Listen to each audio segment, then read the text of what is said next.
Hello, this is Pharmacist Keith Abel, and I want to welcome you to my YouTube channel.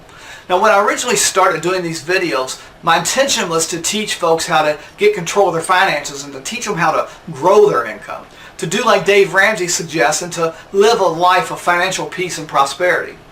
But as a pharmacist, I really felt like I was missing a big piece of the prosperity puzzle, that there was more to prosperity than just the financial side of things. Health and wellness have also to be taken into consideration. I believe that prosperity is actually a way of living and thinking, not just having more things or more money.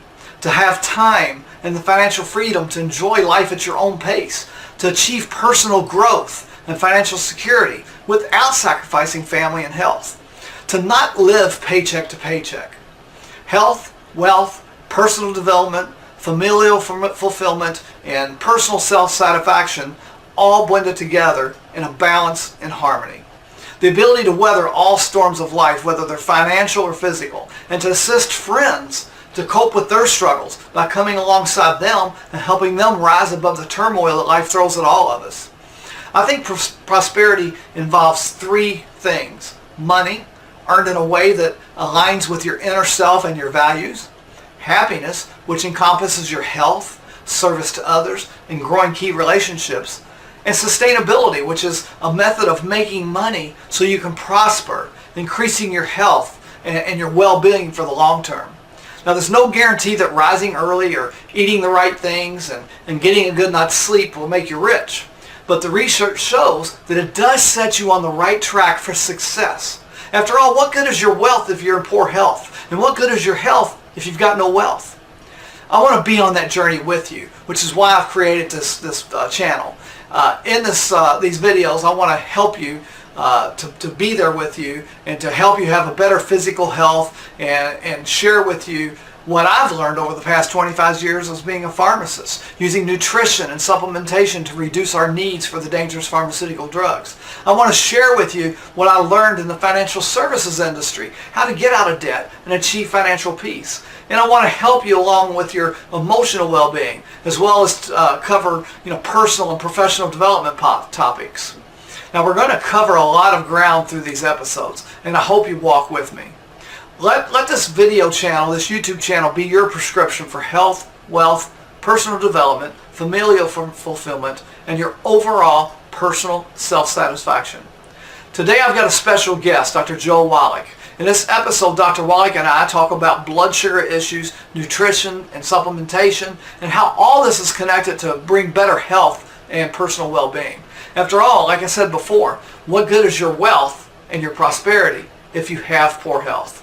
Oh, by the way, if you find value in this episode, please share it with your friends. Also, hit the subscribe button, then be sure to hit the bell symbol and select all so you'll be notified when a post in the future is put up so you don't miss anything. So let's get on with today's show.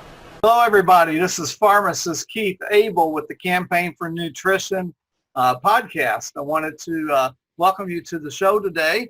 Hello, everybody. I've got a special guest again today, Dr. Joel Wallach. He's a veterinarian, a pathologist, a physician. He spent, 50 years now in research of nutrition and how it helps with, disease prevention. And before we get started, I want to read a disclaimer.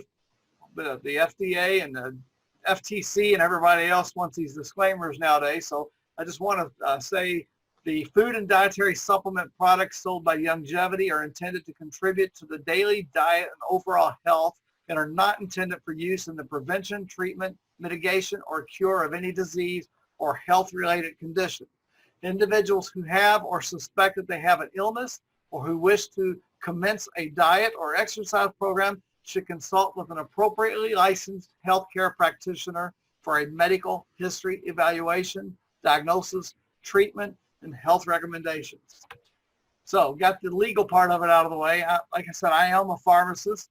I've been studying nutrition and its role in disease mitigation since I became licensed as a pharmacist. Actually, it started before then. But what we're going to talk about today a little bit is the number one killer, or top three anyway, in the United States, and one of the for the state of Kentucky, it's one of the top diseases. And we're going to talk a little bit about diabetes and sugar issues. I wanted to bring up an article real quick that was posted by the FDA on May 29th. They have now recalled another drug. This time it happens to be the #1 selling diabetic drug, metformin, the extended release version of it. So I suggest if you want more information about that to go to the FDA's website and look at drug recalls, and all the information will be there with lot numbers and everything of what's been recalled. Anyhow, let's get on with the show. Dr. Wallach, how are you doing sir. today? Fine, thank you. Good morning, Pharmacist Keith. Good morning to you. One of the things that I wanted to talk about is diabetes and blood sugar issues and the things that cause it, and then later on some things that we can do to improve the situation and help people reduce the necessity for some of these dangerous pharmaceutical drugs. So I wanted to start out with the basics. This goes all the way back to your very first CD or cassette tape, rather, Dead Doctors Don't Lie. And it's the fact that diabetes is driven by a mineral deficiency. So let's start there. Okay, well, thank you, Pharmacist Keith. And yeah, dead doctors don't lie. That's still true today. All right, it's the only time they won't lie is when they be dead. You have to appreciate there's two types of diabetes. 98% of the diabetics are type 2. It's a simple nutritional deficiency disease. It's not genetic in any way, shape, or form. Even if you have 5 generations of your family with it, it's how you eat, what you eat, where you live, and so forth. So the nutrients aren't there available in certain areas, and so there's a high rate of diabetes. 2% or less of diabetes is type 1, which is a birth defect. It's not a genetic birth defect, but mama's missing stuff in the early stages of pregnancy when the beta cells are being formed in the islets of Langerhans pancreas. And so there's very few or none of the beta cells which make insulin in their islets of Langerhans. And so they have to have injectable insulin. Okay? No matter how much nutrition you give them, they cannot make insulin because they don't have the cells to make it because mama was missing a nutrient when those cells were forming in the embryo. It's a non-genetic birth defect, okay? And just kind of like a cleft palate, it's a non-genetic birth defect, okay? Same principle. Then 98%, as I said, of diabetics are type 2 diabetics, which is a simple nutritional deficiency. There's 2 nutrients. They're both minerals. And you can either have a deficiency of one or the other or both, okay? And I can take people, Pharmacist Keith, who are, brittle diabetics. They've gone blind. They've had their feet amputated. They have every complication of diabetes you can think of for 30 years. And I put them on this program. In 30 days, they're next diabetic. The doctor throws his hands up and says, I don't know, you're here for your regular monthly exam and everything's normal here. I don't know why, but you're not a diabetic anymore. Now, the fascinating thing to me is they never say, sit down, tell me what you're doing. If anybody's sharing this with you, I want to know who they are. Let's do it 3 ways so I can get this to the rest of my patients. They never do that, okay? And so this is why we don't have diabetes in pet animals, because in their dog food, their cat food, their monkey pellets and all that kind of stuff, we put these nutrients in there so they don't get diabetes. It's just that simple. And so, and of course, there's all kinds of other things that go along, secondary things that go along with diabetes, kidney failure and so forth, which is due to really a artery problem. And we can deal with that. We take people that haven't urinated, they're diabetics and they haven't urinated in 10 years, they're on dialysis 6 days a week, plus their diabetic medication, injectable, and in 2 weeks' time, they're urinating again, and in 6 weeks' time, they're totally off all their medication. And so these are simple nutritional deficiency diseases. You're talking about the deficiency. Where does this deficiency come from? You know, how does, you know, if we're eating a good diet, why are we not getting all the nutrition we're supposed to be getting? Okay, well, see, a doctor will lie to you. This is one of the things I said, dead doctors don't lie, right? A doctor say, oh, don't waste your money on vitamins and minerals. You're just wasting your money, pain in the neck. Just eat well, you're going to get everything you need. Okay, that's an absolute 100% lie. Plants only need 3 elements from the soil to make good seeds for the next generation. That's why commercial fertilizers only have those 3 elements in it. Okay, and there's a, you know, the long story, the short version of the long story is, when people would get these problems, they'd say, well, eat better and, you know, to avoid this and avoid that. And they might show a little benefit, but it really didn't equate to solving the problem. Well, it turns out that these nutritional nutrients that are missing when you have type 2 diabetes, 90% of the diabetics, are minerals.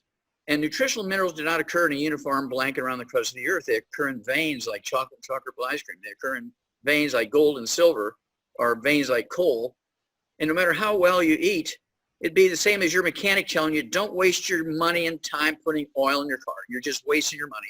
Get some dirt from Texas and Oklahoma and put it in your car. There's bound to be some oil in there.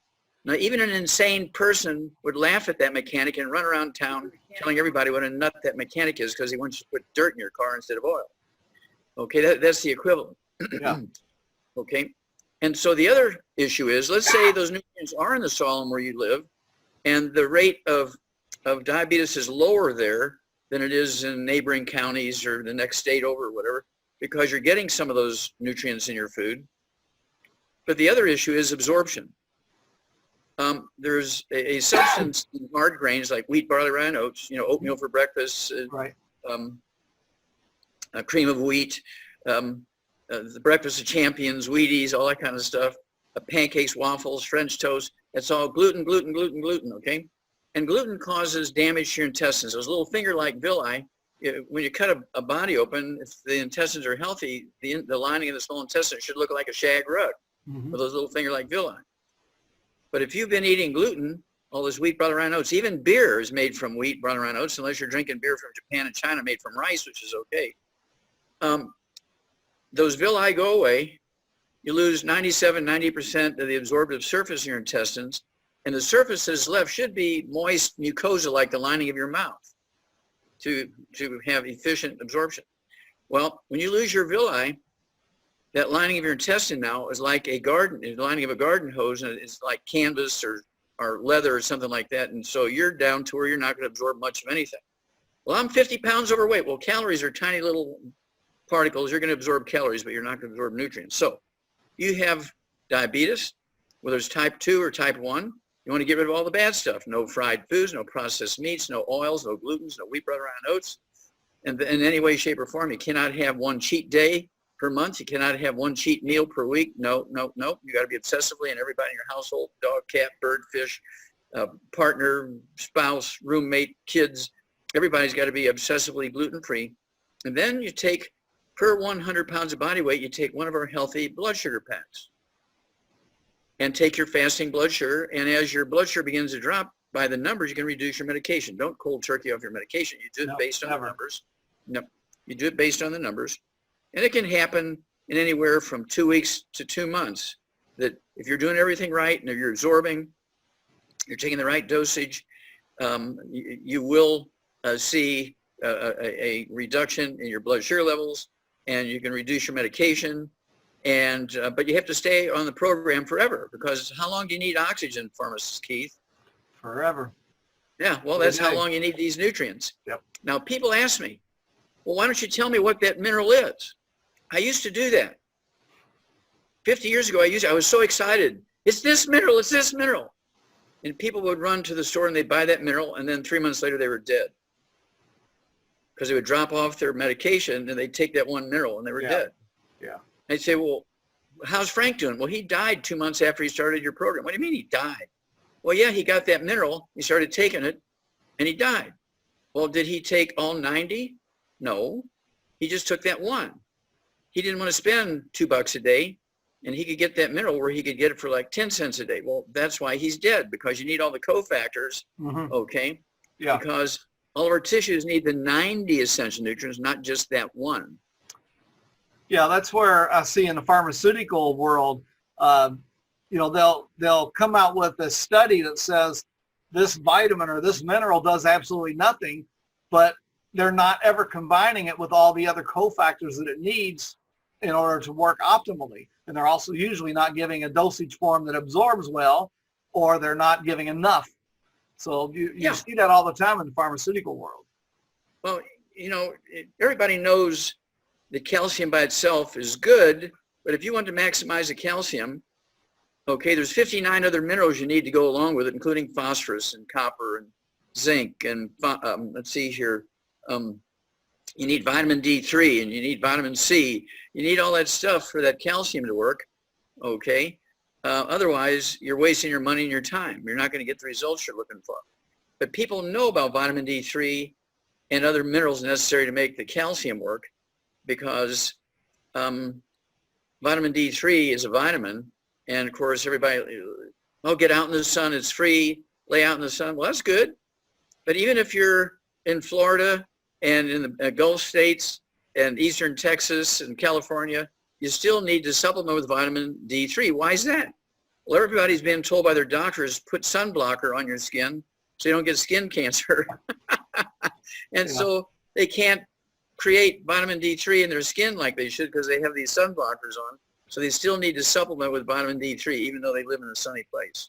Yeah, and the other part too, when you do take vitamin D3, you need to have fat in your diet to absorb properly, because it's a fat-soluble vitamin. And the doctors are telling you not to have any fat and cut all that out of your diet as well. So that's all these things are complicating the situation. Yeah, there's nothing worse than listening to the devil when you're trying to ask God for help. Yeah, we're both on the same page. We believe that our bodies were divinely designed to repair itself as long as you're supporting it with the proper nutrition to do that. Another thing I wanted to talk about, you're talking about the mineral deficiencies and all, and we see that diabetes numbers are skyrocketing, and we're seeing obesity rates are going through the roof, and they're so much linked together. I wanted you to go a little bit into that. How is the obesity driving this diabetes epidemic? What's the link there? Okay, well, remember that type 2 diabetes, 98% of all diabetes is a deficiency of several minerals, one or the other or both. Now, when you have deficiencies of minerals, you develop a behavior called pica. You can look it up in any dictionary. It doesn't have to be a medical dictionary. Look up pica, P-I-C-A. In babies and horses, they would call it cribbing, because the babies would sit there with their hands on the crib rail and chew on the rail. That's why they put that fiberglass sleeve, okay, on that rail, so the babies wouldn't chew through that rail. It's called cribbing because they were chewing on the crib.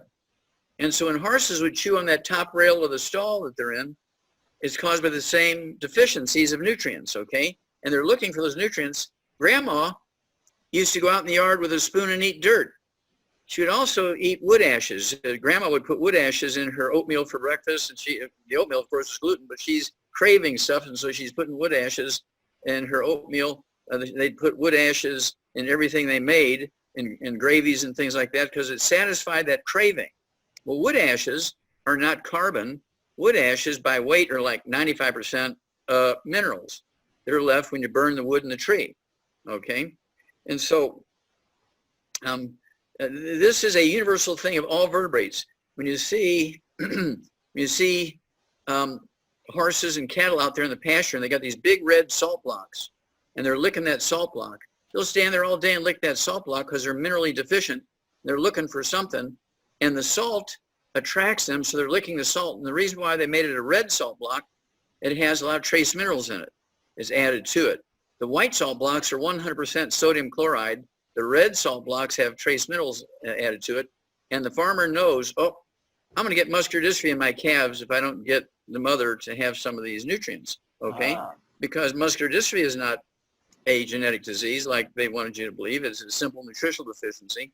And in animals, it's called white muscle disease because, you ate the calves for their meat, and when you cut through their muscle, it looked like bread. It looked white because it wasn't normal. It was actually what we would call muscular dystrophy in humans.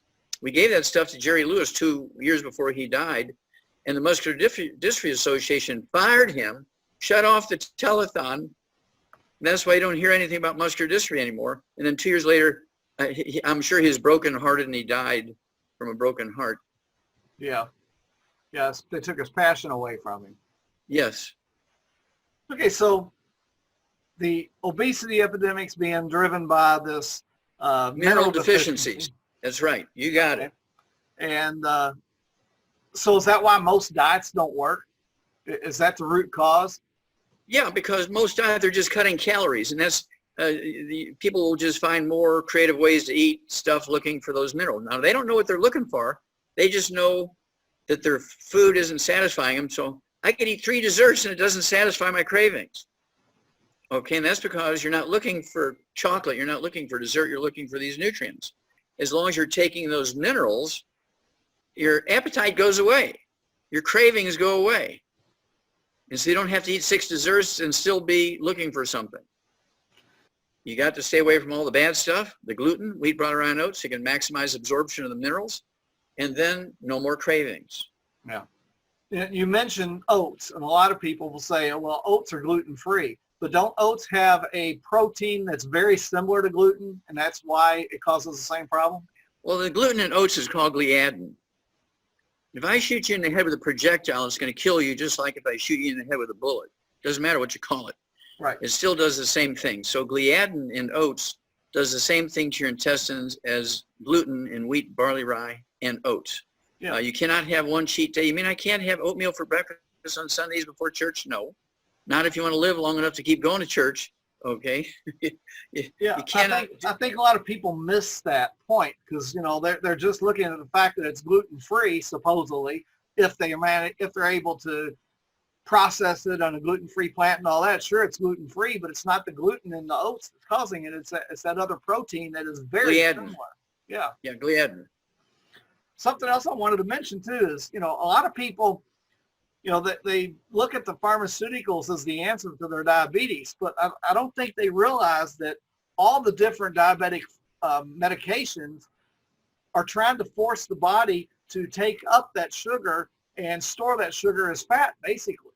And that's what's happening with the diabetic medications. And that's why you're seeing people just keep getting sicker and sicker and sicker. They're not addressing the problem.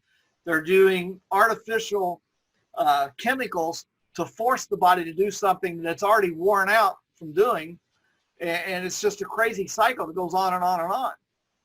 So they haven't see, when you're using a pharmaceutical, basically what they're trying to do is give you an insulin support, okay, or give you insulin. That was one of the first pharmaceuticals, of course. Mm-hmm. Oh, we got an injectable insulin we give you, and sure enough, your blood sugar goes down. Mm-hmm. Okay, that's cool. But where'd that sugar go? Yeah.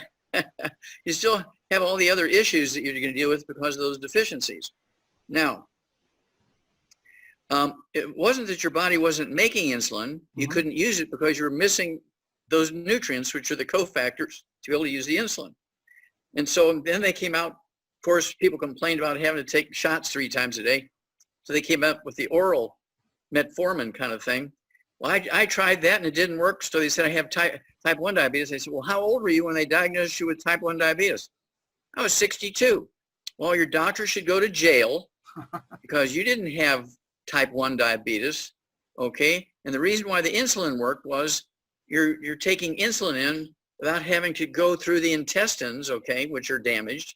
And so you're bypassing the intestines. And so you're just overwhelming your body with insulin and driving your blood sugar down. But it doesn't solve the problem, right. Okay, because your intestines are still damaged.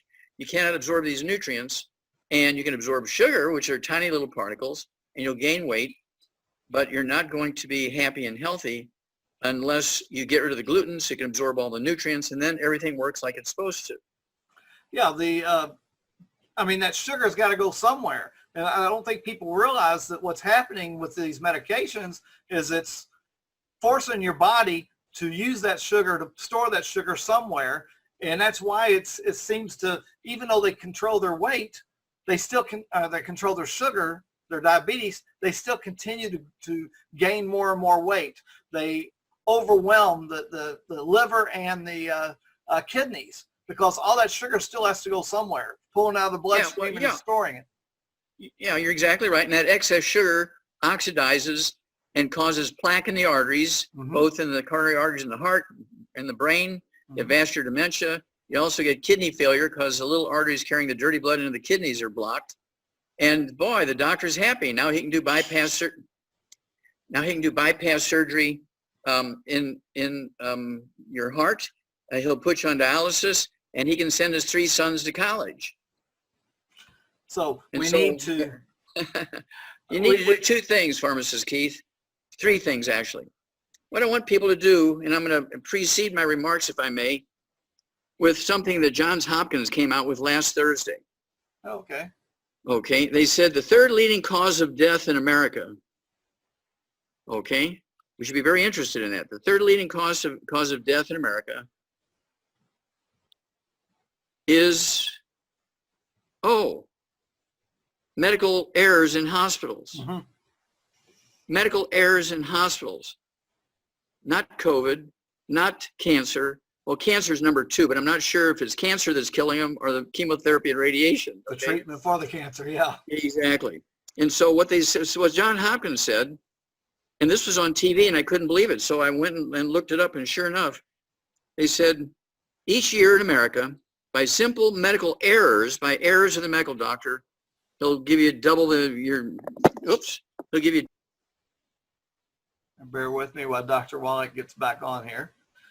All right, while Dr. Wallach's getting back on here, I just wanted to mention our sponsor today. Our podcast is sponsored by Hemp FX Uplift. Energize your mind, elevate your mood. Mental health conditions affect many individuals, impacting their day-to-day life. Positive mood and a sense of well-being can make a big difference in your overall health. So bring a sense of clarity to your outlook on life by starting each day fresh and keeping energy levels high throughout the day. Hemp FX Uplift brings positive energy to your mind and your mood, naturally supporting cognitive performance and providing sharpness and clarity to enhance your mind. Hemp FX Uplift is made using a proprietary, organically grown hybrid hemp plant with mood-enhancing botanicals and targeted cognitive support. This nutrition-dense phytocannabinoid-rich hemp oil is third-party tested for safety, purity, and potency. Hemp FX Uplift combines hemp-derived CBD and St. John's wort. So today, you can place your order for Hemp FX support by visiting aimhighforhemp.com. That's aimhighforhemp.com. And while you're there, take a look at the other products that are derived from hemp that we have available as well. Go to aimhighforhemp.com. I see Dr. Wallach's back, so let's get back to the show. Yeah, apologize. At any rate, in this report from Johns Hopkins, they said each year in America, medical doctors kill, that's the word they use, kill 250,000 to 440,000 patients in hospitals from simple medical errors. They kill 250,000 to 440,000 patients, their customers in their workplace, and they get a walk. None of them go to jail. They go out that evening, they've killed 14 people that day, and they go out and have a steak dinner, with their wife and their kids and that kind of stuff. It makes you crazy. And so this is where we have to take over, and that was the whole idea 50 years ago, okay? And basically, we have a set of books. It used to be called the Trilogy of Books. Let's Play Doctor, Let's Play Herbal Doctor, Passport Aromatherapy. And it showed you how to do your own physical. You can go to a pharmacy without a prescription, get test strips for your urine and blood, and you can do your own blood pressure. They even have these $89 little machines now. You put your fingers on, and in 30 seconds you have a medical grade EKG now, okay, for $89. You can do all that yourself. Take your 90 essential nutrients and do your physical. You can do your physical. Your test strips are $1.50 each. You don't have to pay $100 for an office visit. You don't have to pay $200 for all the lab work. You do it all yourself and teach your kids how to do this. We've added a 4th book now. So instead of the trilogy of books, Let's Play Doctor, Let's Play Herbal Doctor, Passport Aromatherapy, now we call it the quartet of books because we've added It's All in Your Head. There's 25 different diseases you get from osteoporosis of the skull. Now, Pharmacist Keith, being a pharmacist, you would hang around doctors and other pharmacists and stuff like that. Have you ever heard of medical doctors, even orthopedic surgeons, you ever hear them talk much about osteoporosis of the skull? Never hear it at all. No, you always, you got osteoporosis of your femur. We're going to have to do a hip replacement. You have osteoporosis of your shoulder. We're going to have to do a shoulder replacement. We're going to do a double knee replacement for $50,000 per knee, okay? But they never talk about the 25 different diseases you get when you have osteoporosis of the skull. And of course, Dr. Milan and I put it into this book, Okay, it's all in your head. And one of the earliest signals you get when you get osteoporosis of the skull, people, I always ask them, do you have any tinnitus? Do you have ringing in your ears, kind of like that tone? Yeah, it comes and goes all the time. We have osteoporosis of the skull. What about vertigo? You have balance problems? Oh my gosh, sometimes I sit for a while and I get up real quick, I'll feel like I'm on a merry-go-round. Okay, well that's called, it used to be Meniere's disease, now it's called Wallach's vertigo, because I figured out it's due to squeezing the vestibular branch of the eighth cranial nerve by your skull when you have osteoporosis of the skull. What about your sense of smell and taste? I can cook in the kitchen, can't smell nothing. Well, your olfactory nerve is your cranial nerve number one being squeezed. Yeah. What about your vision? Well, yeah, I don't have any glaucoma. I don't have any pressure in my eye. I don't have any cataracts or macular degeneration, but I'm slowly losing my vision, so I have to change my glasses once every 6 months. Okay, well, your optic nerve, your second cranial nerve is being squeezed by your skull, and you have ONA, optic nerve atrophy. All of those things are in here. Okay, 25 different diseases, including all this dental work. We have osteoporosis of the skull. That's why you need dental work. Okay, and so this is very simple stuff. And so I urge everybody to get a hold of that quartet of books, Let's Play Doctor, Let's Play Herbal Doctor, and Passport to Aromatherapy, and also It's All in Your Head. Yeah, you can see I use mine a lot. Nice and worn, and markers. Back before I met you, I actually use this in my pharmacy all the time to recommend things to people. So that's how long I've had that book. But yeah, and you're mentioning the osteoporosis. I know my mother-in-law has had a problem in the past with irregular heartbeats, tachycardia, and that type thing. And the doctors don't even look at the back and the degenerative disc disease as a possible cause for that. They just immediately want to give you a medication for it. Yeah, there's two causes, of course. One is, as you pointed out, degenerative disc disease. And I always ask people, have you shrunk any since you were 20 years old? You know, you're 65 now. Yeah, I shrunk 2 inches. Okay, and you have atrial fibrillation, you have tachycardia, you have ventricular, whatever it is. Okay, and so what's happening is those first 4 spinal nerves are being squeezed by T1, 2, 3, and 4 because they're getting closer together and causing this heart issue. Same thing when you have osteoporosis of the skull, is squeezing the 10th cranial nerve, the vagus nerve, which controls the heart rhythm and rate. You can have both. You can shrink, and it could be a back problem and a skull problem, both. There's no reason why you can't have both. I'm going to give you an example. There was, it's past tense, there was a congressman by the name of Elijah Cummings from Baltimore, Maryland. He was a congressman there for 25 years. He was in his 60s. Everybody loved him, Democrat, Republican. He was just a wonderful man. And he developed atrial fibrillation. So he goes, of course, to, let's see here, Johns Hopkins, right? He goes to Johns Hopkins, and the cardiologist says, oh, you have AFib. We need to do an ablation. We're going to kill part of your heart muscle that's making your heart do funny things. And so they anesthetize him. They cut his chest open, heat up a soldering iron, start touching his heart, hoping to find the place that's causing his heart to do weird things, and they kill him. They killed Elijah Cummings on the surgery table. They said, oh, he died during surgery. The doctors get a walk. Yeah. Well, if he'd have contacted us, we'd have got him off of gluten. We'd have got him on the Healthy Brain and Heart Pack. We'd have got him on the Ultimate Daily Classic tablets. Let's see here. We would have gotten him on the MSM and the vitamin D3 and the collagen peptides. And in 90 days, Elijah Cummings' atrial fibrillation would have been gone, and he'd be alive for another 20, 30, 40 years. But they killed him with the procedure called ablation, and they got to walk. Back in 2013, the very first time that I had you here in town to talk at the Holiday Inn, there was a group of Mennonites that showed up at that meeting.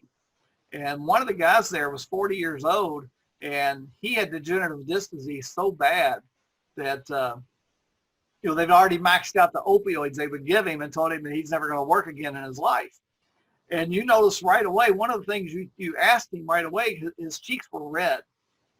They were both cheeks, a lot of rosacea. Rosacea. Right. So you immediately, just looking at that, you made a diagnosis.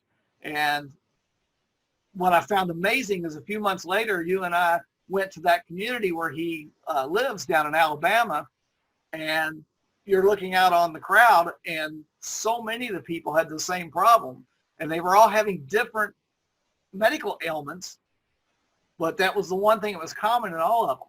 Tell me about that. Okay, well, rosacea is caused by deficiency of a single nutrient, and you can also get psoriasis or things like acne. You can also get eczema, dermatitis. All those things are caused by deficiency of that nutrient. And it always happens two ways. One, you're deficient in it, you're not consuming it, or you are consuming it either by diet or by supplement, and you're not absorbing it because you're eating gluten and your intestines are damaged. It's a big, clumsy nutrient, and you cannot get it. And I see, I can go and I can look at an audience of maybe 500 people, and 50 of them will have terrible rosacea. They're just scratching their face the whole time and so forth. And I hope that they will ask me a question during the Q&A. And I have to tell you about it was an Amish guy, very same thing. He had eczema, he had rosacea, and he also had muscular dystrophy. He was 31 years old, put him on a program for muscular dystrophy, came back, it was like 6 months later, and we had all these Amish elders there, and this guy sitting in his wheelchair, who I'd been treating for muscular dystrophy. And so this elder says, okay, Wallach, you've been treating Amos here. His name is Amos Wiki. He says, you're treating Amos here for over a year now for his muscular dystrophy, and he's still in his chair. How come he's still in his chair? And so I did one of these things where I just slowly moved my arm around and I pointed and I said, Amos, get up and walk. And he gets up out of that wheelchair. He runs up the middle aisle, runs around outside the outside house. And there was like 400 people in that meeting. They're all going, oh, oh. Well, the reason he was still sitting in the wheelchair, he paid out of his own pocket $200 for it, and he wasn't going to give it away or throw it away. So he just took it with him wherever he went, and he sat in his wheelchair. Not that he needed it, but he sat in it because he kind of liked it. He could carry his own chair with him. But yeah, even though he was 31 years old and he'd just been a muscular dystrophy patient for 31 years, in 3 months' time, he had completely healed himself. And it was a great, great event. I mean, that whole area up there,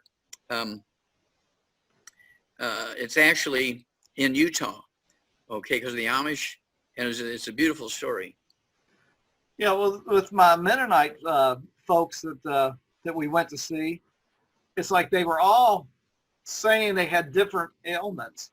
Some had degenerative disc disease, some of them had diabetes, and all these different things. But the one common thing was that rosacea. So right off the bat, you knew that it was a gluten issue. Yeah, they're all eating oatmeal for breakfast. In all these different people in different ways. Yeah, it depends on what minerals were on their farm and what minerals were not on their farm. But the common thread, as you point out, was they're all eating gluten. They're all eating oatmeal for breakfast. Yeah, it was amazing to see the results once, the ones that decided to go gluten-free and make sure they get all the 90 essential nutrients. It was just amazing to me as a pharmacist how fast things change for them. Yeah, well, the I human was told body, in pharmacy school you can't change these things. Well, that's because they teach you that these things are genetic, okay? And of course, that's why my thesis, representing 20,000 autopsies I did for my postdoctoral fellowship, which is kind of like the equivalent of a PhD degree. I did 20,000 autopsies, 17,000 and some change of over 454 species of zoo animals and 3,000 humans, 20 million chemistries. I was able to prove that there are no genetically transmitted diseases. There are no genetically transmitted birth defects. And so my thesis with all this information is in the Smithsonian Institute as a national treasure because it changed science. Now, that doesn't mean that doctors aren't still telling their patients, oh, you got a genetic disease.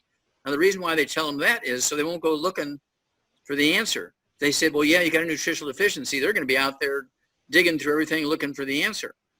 But if they say you have a genetic problem, well, what are you going to do about that, right? Mm-hmm. And so this is why we came out with that quartet of books, Let's Play Doctor, Let's Play Herbal Doctor, Passport Room Therapy, and It's All in Your Head. I just get breathless when I think about it, because people have all these problems, and they cannot absorb nutrients because they've been on gluten for so long. Their intestines are dead. They're not supplementing. And so everything falls apart. They've got 8 diseases. They're going to 8 different medical specialists. I mean, they are spending $10,000 a month at medical specialists. Their whole life is sitting in waiting rooms and so forth, and getting surgery and this injection and this drug and so forth. And they're being passed around. Well, you got to go see this specialist. And he sees you for 6 months. Well, we improved you a little bit, but I need to send you to this specialist. And, you know, they're all classmates from the same class in the medical school, and they're sharing the wealth here by moving you around. But you get off of gluten, take the 90 essential nutrients, that all goes away. Let's just go over real quick what the 90 essential nutrients are. And the second thing is what the good foods and bad foods are. Okay. Let's start out with the good food, bad foods. Okay. The bad foods are extremely important because you want to avoid them like the plague. No fried foods. There are no good fried foods. Even this new machine that's out that will fry your chicken and your fish and fry. Yeah, because it heats the fat in those foods to frying temperatures and turns them into trans fats, heterocyclamines, which cause cancer and all kinds of oxidative damage, including plaque in your arteries. So even those machines are bad, even though you're not using oil. So no frying of any kind. Then absolutely no processed meats. There is no such thing as a good nitrate-free bacon, because you're still frying the bacon. You're still heating that bacon fat to frying temperatures. No, no, no. Baked, roasted, grilled, rare, medium rare, that's it. And then absolutely no oils. No extra virgin olive oil. No MCT oils. No soy oils. No salad dressings. If you want salad dressing, use lemon wedges, you know, with some, we have a wonderful salt. It's from the Himalayan mountains. It's our pink Himalayan salt from our savor division, our spice division. Okay. Why no oils? Oh, because it turns into health food people telling you that you know that there's good oils and there's bad oils. Why no oils? Well, oils oxidize. Even if you keep them in the refrigerator, they slowly oxidize and turn into trans fats, heterocyclamines, and acrylamides, which cause cancer. They also cause plaque in your arteries. And so you do not want oils. Now, if you want to pick soybeans out of your garden and eat them, that's fine. But you don't want to squeeze the soybeans and get the oil out of them and then save the oil in the refrigerator and use it as a salad dressing, because that will kill you. So if you want to fresh press your own olive oil and use it right away, it's okay. But once you store it, it starts oxidizing. It's not. That's correct. Okay. Okay, and then no gluten, no wheat, no barley, rye, oats. That includes beer, scotch, bourbon, rye whiskey, things like French toast, bagels, cookies, crackers. You got to watch it because they put gluten in everything. It's a filler. Even when you go out to to some of these breakfast places and you say, I want 3 scrambled eggs. Well, half that volume of the scrambled eggs they give you is flour. Mm-hmm. Okay. You go to spaghetti factory, spaghetti is gluten. You go to a pizza place, the pizza crust is gluten. That's why the Italians have the highest rate of that COVID virus, because they can't absorb nutrients to defend themselves. The doctor says, well, take care of your immune system. Well, your immune system needs your 90 essential nutrients. And so you got to get rid of all that bad stuff. And then, of course, no sugar. A little bit of honey makes the medicine go down. A little bit of honey is good. That's biblical, okay? Land flowing with milk and honey. So milk is good and honey is good, but you're not going to drink a whole quart jar of honey for dinner, right? Right. Just a little dab will do you kind of thing. And then you want to supplement with the 90. Well, the 90 has 60 minerals. Our minerals, we have 78 minerals. They're from plants. They go back to ancient plants. They go way back, and these were plants that were in reefs and the oceans and stuff, but they were in the plants, not just in a mine where there was just minerals. These are in plants. And of course, we have a great detoxifiant product called Herbal Rainforest, which has 13 cleansing herbs and 78 minerals. We have a wonderful sports drink called Rebound, has 78 minerals in it, okay, including the ones that are deficient when young athletes die of sudden heart death. Dr. Milan and I did 1,700 autopsies on kids under the age of 10 that died of that one, published in 3 languages. The English version, pharmacist Keith, is published in the Journal of Trace Element Research. So If you want to see if I'm lying or not, go ahead and look that one up. It was in 1990 when it was published. And then, in addition to the 60 essential minerals, they're kind of universally agreed upon as being essential. There's so much research to prove that in both animals and people. More and more research all the time, too. Yep. It's starting to catch on after 60 years, right? Yeah. Okay. And then, of course, there's 16 vitamins. Okay, 16 vitamins. And plants can make vitamins, but I never take a chance because they require these mineral nutrients as cofactors to be able to make the vitamins. So even though they have the capability of making the vitamins, if they don't get these cofactors, they can't make the vitamins. So you can't guarantee, even though they have the potential capacity, you can't guarantee it. So the only way you can guarantee them is to supplement with them. And 16 vitamins, 12 amino acids. Again, I have so many people, they want to be vegetarians. And yes, there's proteins in soybeans and that kind of stuff, but you can't guarantee you're going to get all the right amounts of each. And in some cases, there'll be many, many different amino acids missing. So you have to supplement with them. And then, of course, the omega-3s, which are the fatty acids. And we extract them, okay, from beans. And in a environment that is all nitrogen, can't oxidize, the soft gel caps that they're in contain nitrogen, so they can't oxidize. And the jar, when we fill up the jar, we pump nitrogen through that jar to displace all the oxygen out of the jar and then seal it. Okay, so when we sell you a bottle of EFAs or EFA pluses are from fish, and EFAs are from beans. And if you get those, we guarantee they're not oxidized because it's all been from the moment we got, we started processing them. They were in an environment in the factory and putting them in the soft gel capsules and putting them in the bottles. It's all in a nitrogen atmosphere, so no possibility of oxidation. So that's why when you buy a big bottle from Walmart or Costco, it about knocks you over when you open it out. That's right, because they're decomposing already. But that's the 90 essential nutrients. Of course, our core product we have is a Healthy Start Pack. It has all 90 essential nutrients. It actually has over 200 nutrients, including the 90 essential nutrients that everybody agrees are essential. And then we have secret sauces for over 600 different diseases. If you have bone and joint problems, we throw in some collagen, okay, some extra collagen, and we call it the Healthy Bone and Joint Pack. But I would also add the MSM and some more vitamin D3 to the Healthy Bone and Joint Pack. And we have, professional athletes. We have Olympic athletes that use it. I'll tell you a great one. I know we only have moments here, but I want to share a big one with you. Evander Holyfield, and I think he's coming back. He's in his 50s. He wants to come back and box some more. Back when he was a heavyweight champion for like 6 years, he would fight 3, 4, 5 times a year, and he would knock everybody out in the first 30 seconds of the first round. He was a fighter par excellence. But then about 5 years into it, he has a heart attack, and he has to surrender his championship because he couldn't defend it anymore because he had a heart attack. So another professional athlete, Theo Ratliff, basketball. Yeah, and he's the one that we made the Rebound for, our sports drink with 100 nutrients in it.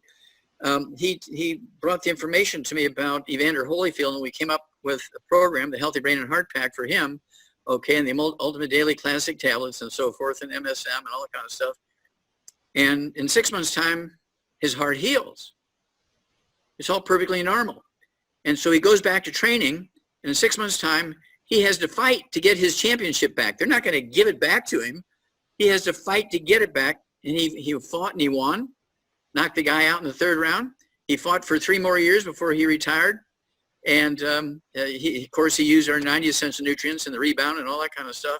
And he wants to come back now, and so we're talking with him and see if we can't do some great things for him and the other athletes. And what a great story that would be if he comes back at age 50-something and regains his title again. Yeah, that sure would be. In the last couple of minutes, you mentioned the Rebound. Why isn't Gatorade or Powerade or these good enough? They're supposedly electrolyte drinks. Yeah, well, Powerade and Gatorade and Red Bull and stuff like that, they're really energy drinks. They're mostly sugar and caffeine. They might have a couple of nutrients in there, maybe a little extra calcium or something like that. some sodium chloride salt, so you have it, like you say, some electrolytes. But nobody has a sports drink with 100 nutrients in it like we got, Rebound. And of course, we have a therapeutic level of that one nutrient.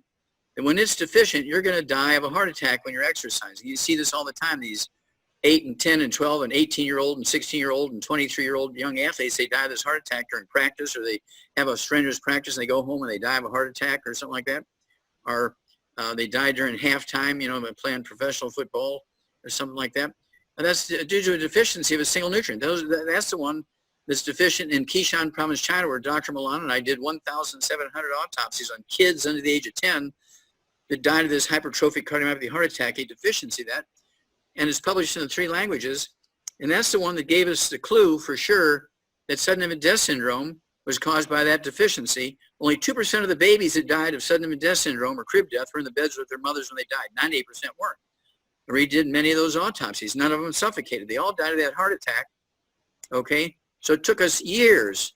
Finally, after years and years and years in federal courts, a federal judge awarded us a win April 16th, 2013, and forced Similac and all the other baby formulas, was it the Similac and Infamil, yeah, all that kind of stuff. They had to put this one nutrient in there. So now they got 12 minerals instead of 3, which they had for years. And a year later, we're talking September 13th, 2014, a year later, the newspaper, the big newspaper in Charlotte, North Carolina, the Charlotte Observer, comes out and says, we don't know why. This is a big front page story. I mean, big letters like Third World War. We don't know why, but sudden infant death syndrome has vanished in the state of North Carolina. 3 months later, the St. Louis Post-Dispatch in Missouri came out and said, we don't know why, but sudden infant death syndrome has disappeared in Missouri. 3 months later, every newspaper in the world came out and said, we don't know why, but sudden infant death syndrome has dropped dramatically by 85 to 95% all over the world. Well, that's because they forced the manufacturers of Similac and Infamil and the other baby formulas to put that nutrient. Just see, when I was trying to get all 90 put in there, the judges would just throw up their hands and say, Wallach, it's too crazy, we can't. But I had so much evidence with 1,700 autopsies with that one nutrient, they couldn't pass it up. They had to give us a win. Well, that's fantastic. Doc, I want to thank you for jumping on here today. Hope we can do this again next week. I want to encourage everybody to go to Give Doc 90 Days. That's GIVEDOC 90days.com. There's a lot of information on there about Dr. Wallach, and there's a health evaluation on there that you can take to find out where you stand as far as your nutritional needs. So visit that website, givedoc90days.com, and jump back on here again next week if it's okay with Dr. Wallach, and we'll absolutely discussion. Okay. Okay, I do have another DVD and CD. It's called Praise the Lord and Pass the 90. Praise the Lord and Pass the 90. Well, you know what? While you're plugging, one more I think you need to plug is the Black Gene Lives.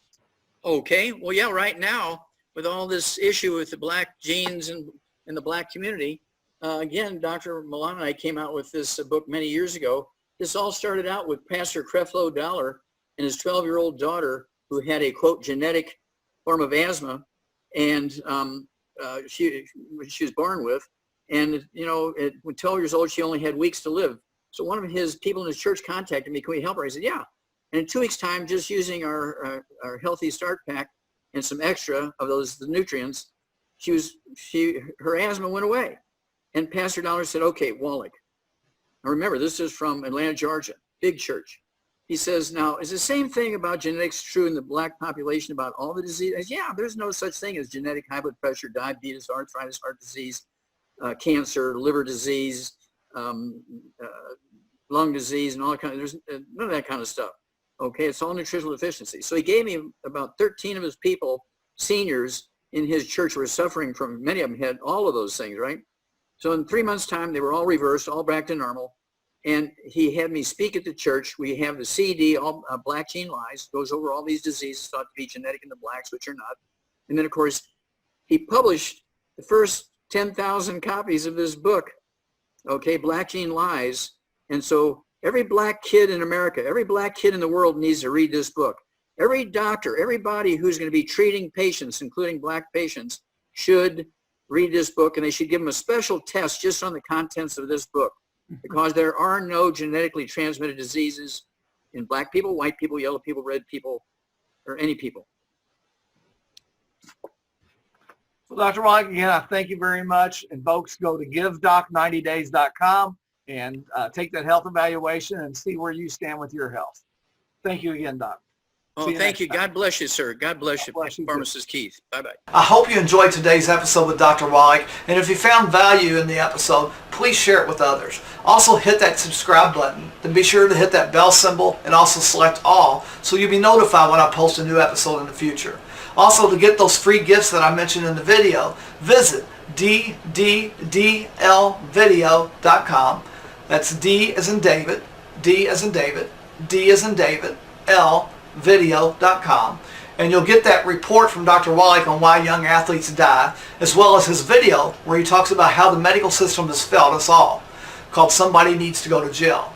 And while you're there, be sure to take that take Doc's health evaluation. The information collected, it's only going to be seen by me, and it's not going to be shared by anybody else. So visit dddlvideo.com.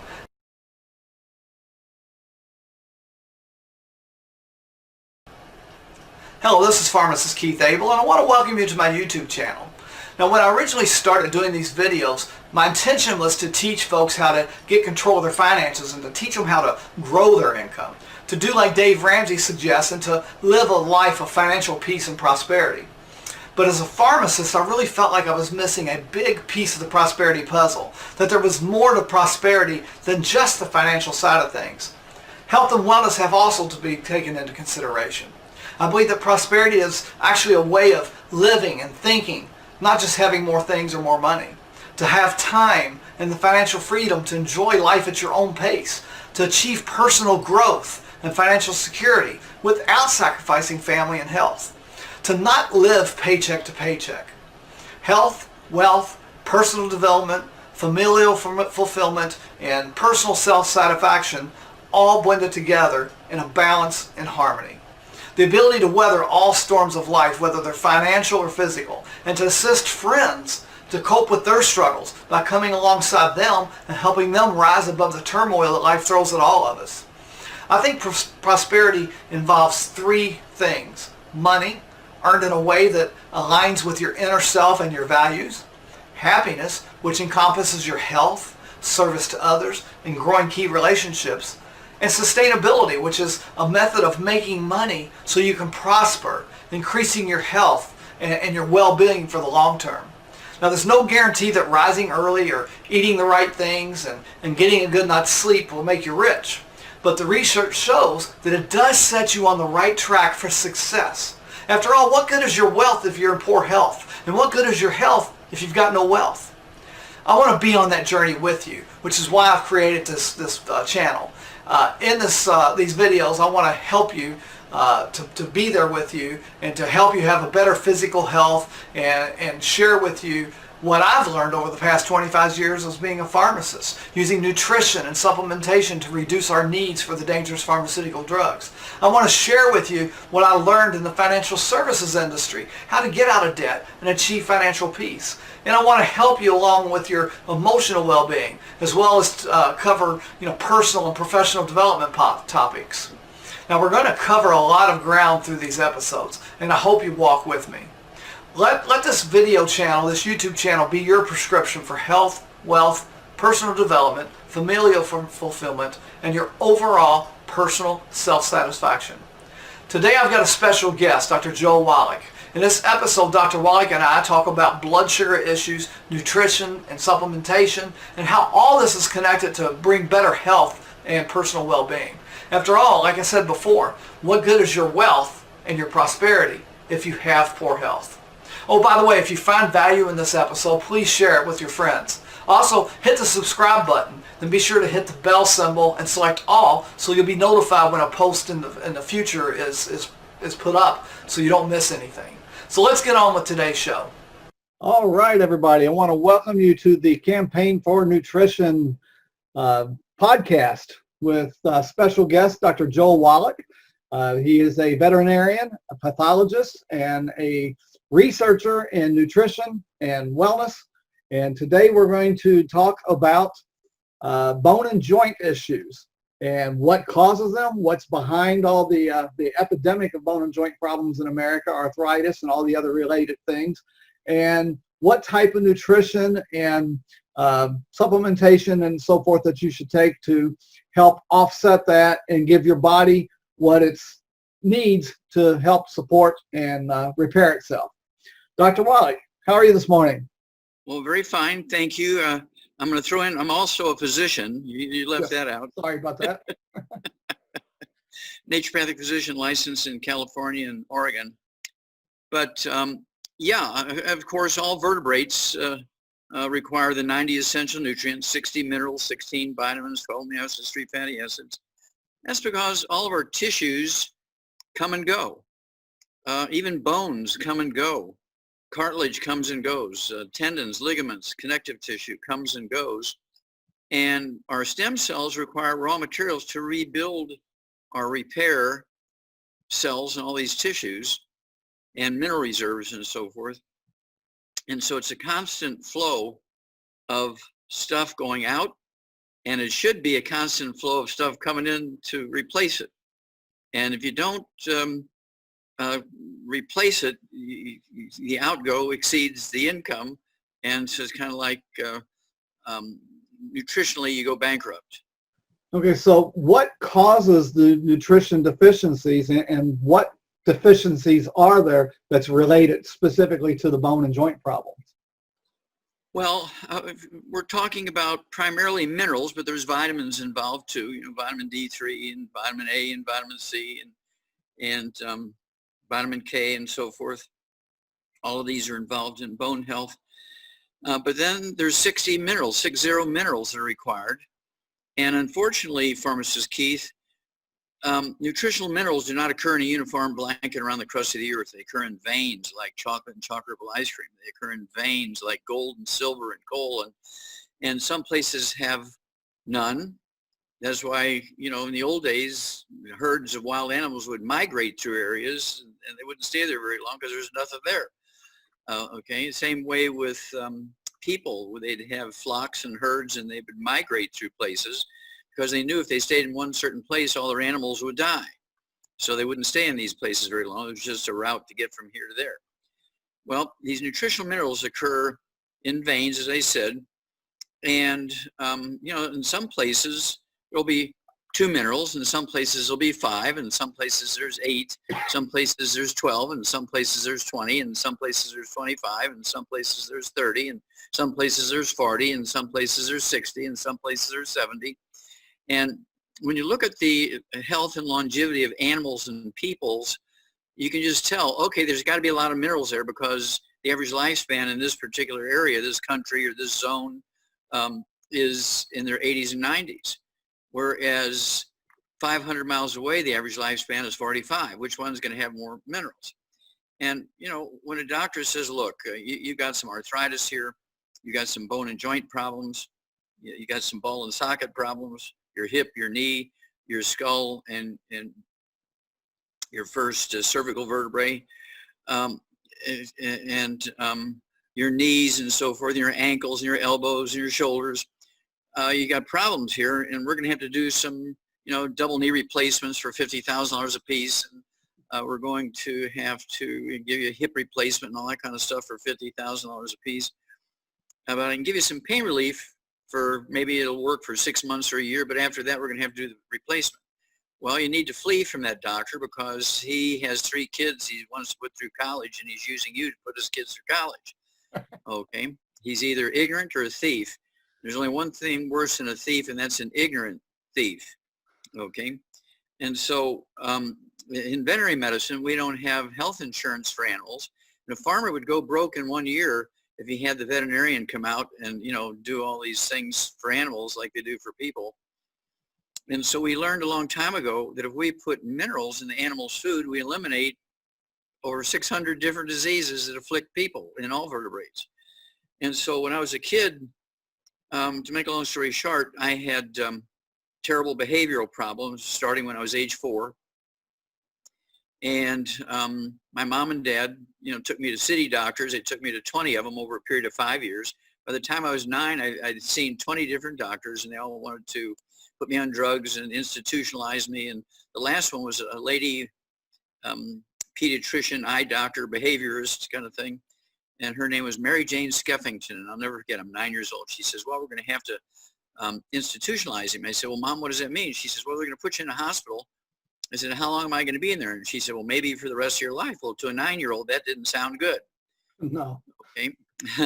So that night, when everybody else went to sleep, I'm just sitting there thinking on my bed, thinking, why is it we're eating the same food that animals eat from the same soil, and they don't have the problems we have? The baby animals don't have the problem I have.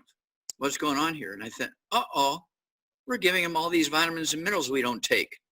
So the next morning, I began to eat the animal food, and in 3 days' time, I was cured after 5 years of getting worse and worse and worse and worse. In 3 days, pharmacist Keith, I was cured. And I knew that I knew back then that there was a big, big discrepancy between what doctors did for humans and what veterinarians did for animals. And so that's what got me going in this direction. And of course, when you're looking at horses that pull plows, you're looking at race horses.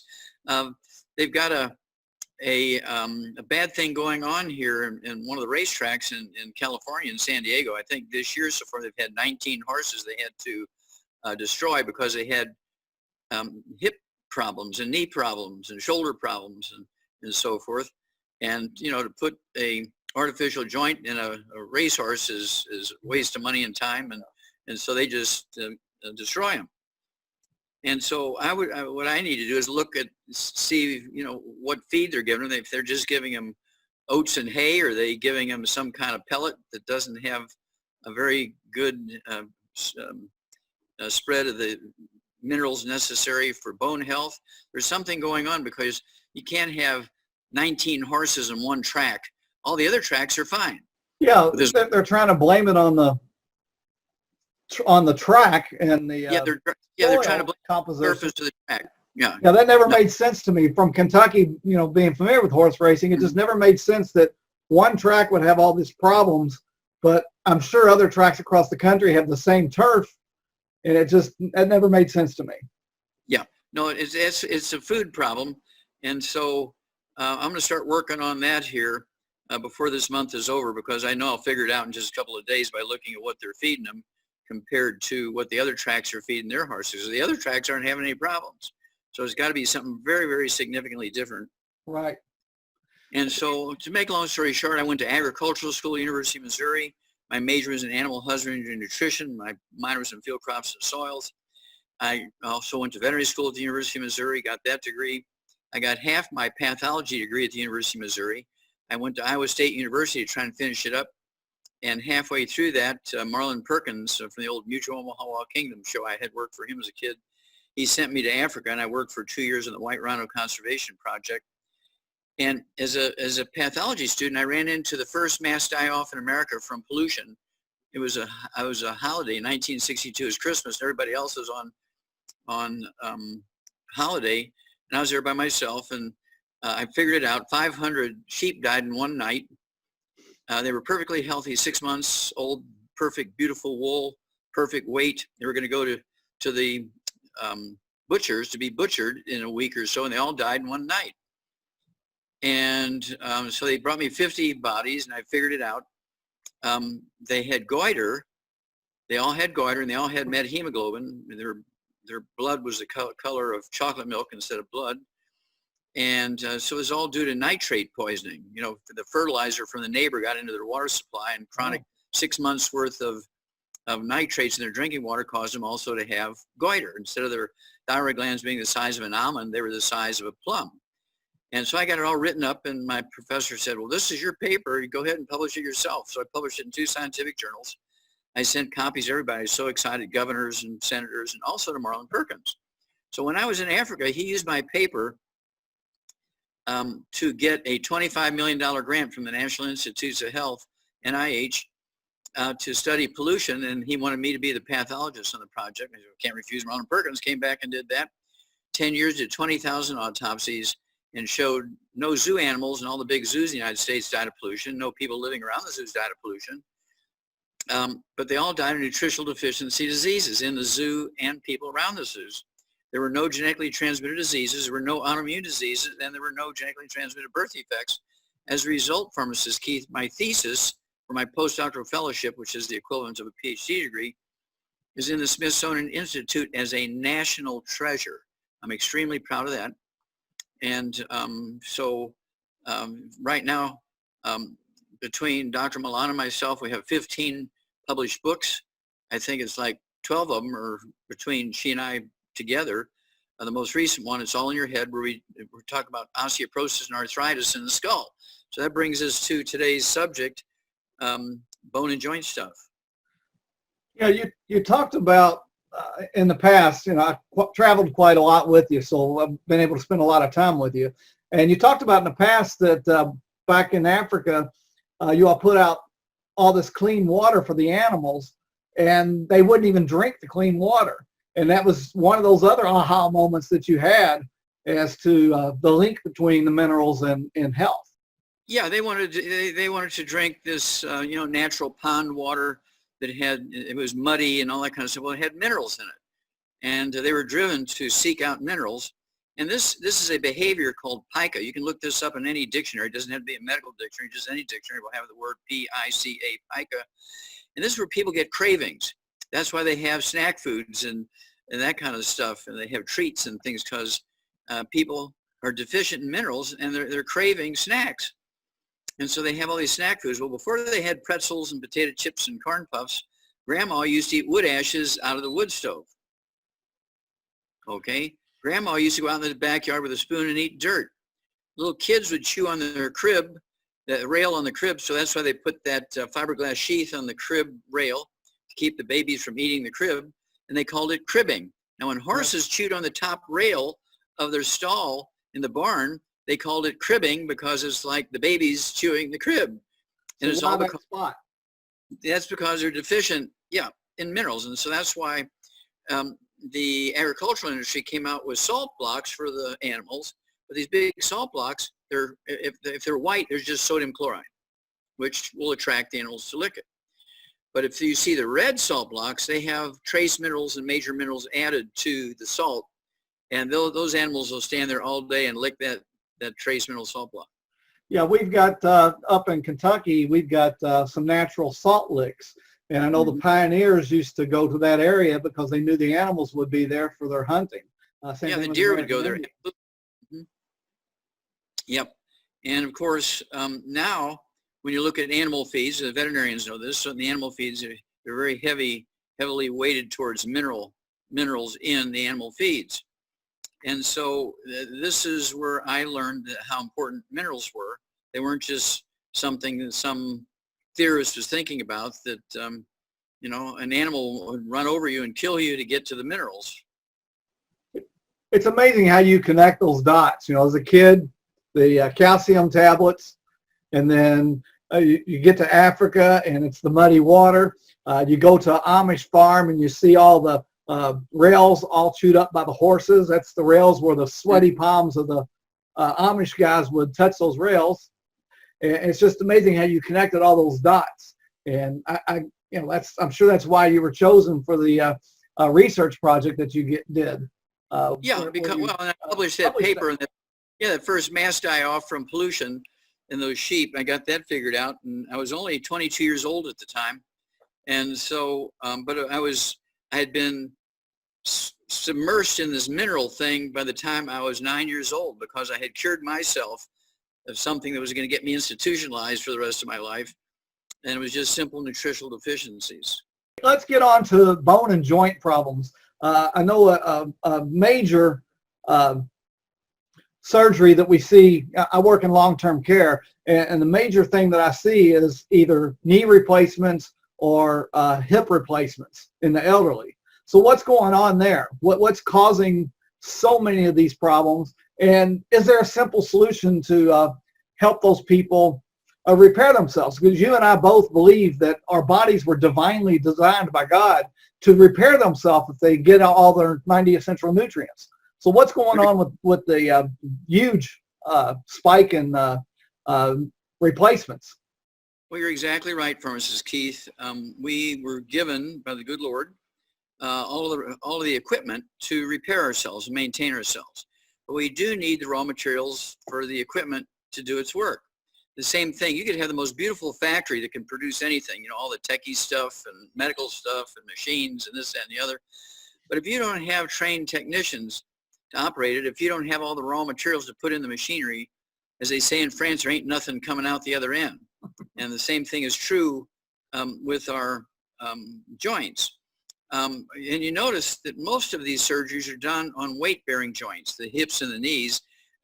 And because they're weight-bearing, they're going to wear out quicker than a finger joint, which, you can kind of, what should I say? You can kind of say, okay, I'm not going to use these, like my little finger, I'm not going to use that. And so that's not one they usually do a joint transplant in, right. As a little finger. But your knees and your hips is weight bearing, going up and down stairs, and quite a bit of movement, and carrying not only your body weight, but also, carrying 40-pound bags of sand, or 40-pound bags of grain for animals, or moving furniture and that kind of stuff. Let's talk about what's in those joints. What's the mechanics that's going on in those joints that's breaking down? Okay, well, a joint is actually a rather complex structure. It's not just bone. At the end of the bone, of course, you have cartilage, and then you have, surrounding that cartilage, you have glands that make synovial fluid, okay, and then you have a joint capsule to keep the synovial fluid in that joint to maximize its benefit in that focal area. And then you have tendons and ligaments and connective tissue attached to the edges of those joints to move them. As the muscles contract, it'll make the joint rotate or go up and down and backwards and forwards and all that kind of stuff. So you have movement going on, and if there's no lubrication, it's like a car engine, the piston's going up and down with no oil in it, okay, you're in trouble. And, a lot of people, they just say, I'm having a little bit of joint discomfort here, and so they go in there for their annual physical and say, I've got some joint discomfort, doc. Shouldn't I be taking some vitamins and minerals or something? Or you got some kind of cream I can put on my knee or my hip? Nah, don't waste your time on that kind of stuff. Just eat well, you get everything you need. That's the famous line from doctors. Just eat well, you get everything you need. Well, the doctors who say that should be put in jail for the rest of their life for reckless endangerment. The equivalent would be for you to ask your mechanic, what's the best kind of oil to put in my car? Because I'm going to be traveling on vacation. I don't want the engine to burn up. So what oil should I put in my car? And the mechanic would say, don't waste your money on oil.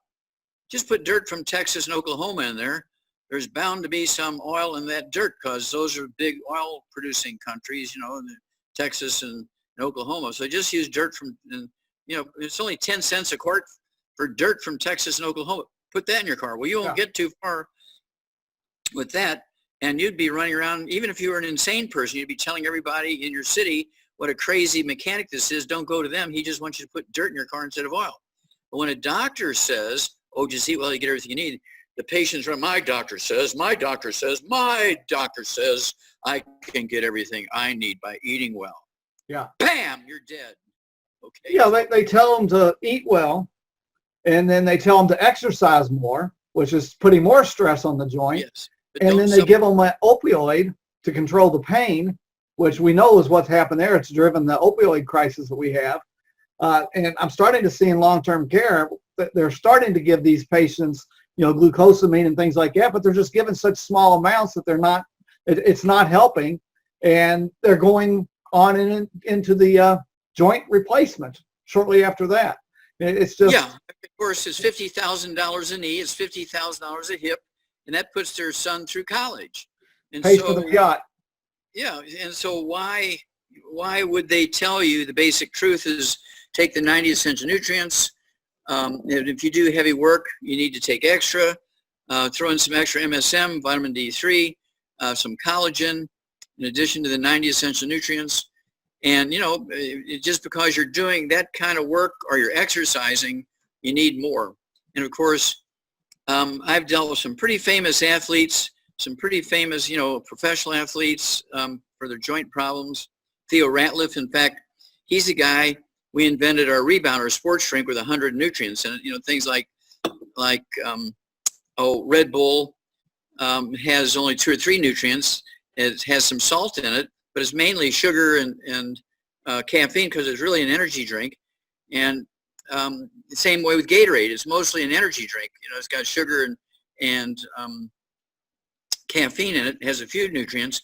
The only energy drink, the only nutrient drink, the only nutrient replacement drink, the only sports drink that has the 78 minerals in it and 100 nutrients is Rebound. So we're very, very proud of that. We made that for Theo Ratliff.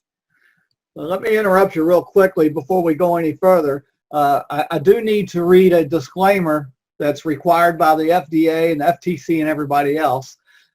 Any food and dietary supplements mentioned in this presentation are intended to contribute to the daily diet and overall health and are not intended for use in the prevention, treatment, mitigation, or cure of any disease or health-related condition. Individuals who have or suspect they have an illness or who wish to commence a diet or exercise program should consult an appropriately licensed healthcare practitioner for medical history evaluation, diagnosis, treatment, and health recommendations.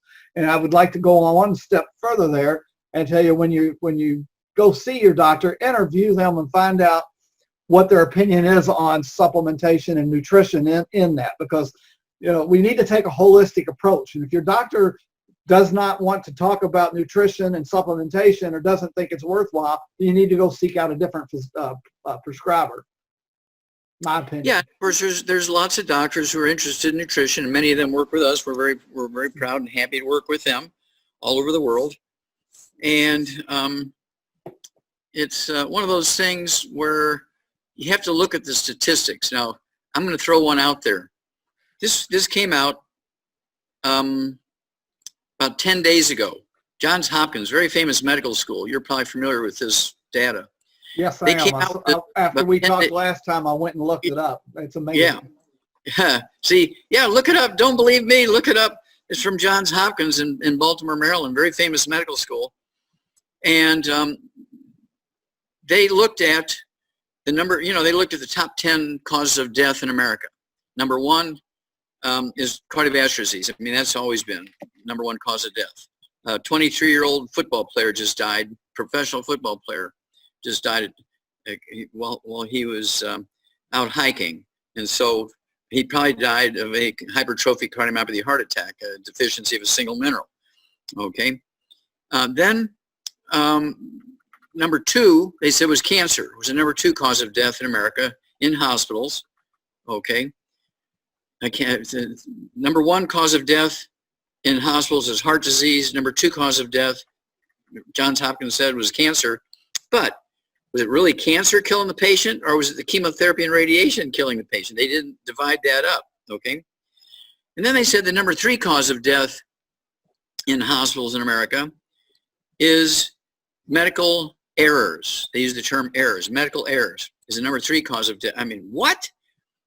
And they said 250,000 to 440,000 people are killed, is the word they use, are killed each year. And remember, this is Johns Hopkins. I'm just quoting them. That's not me.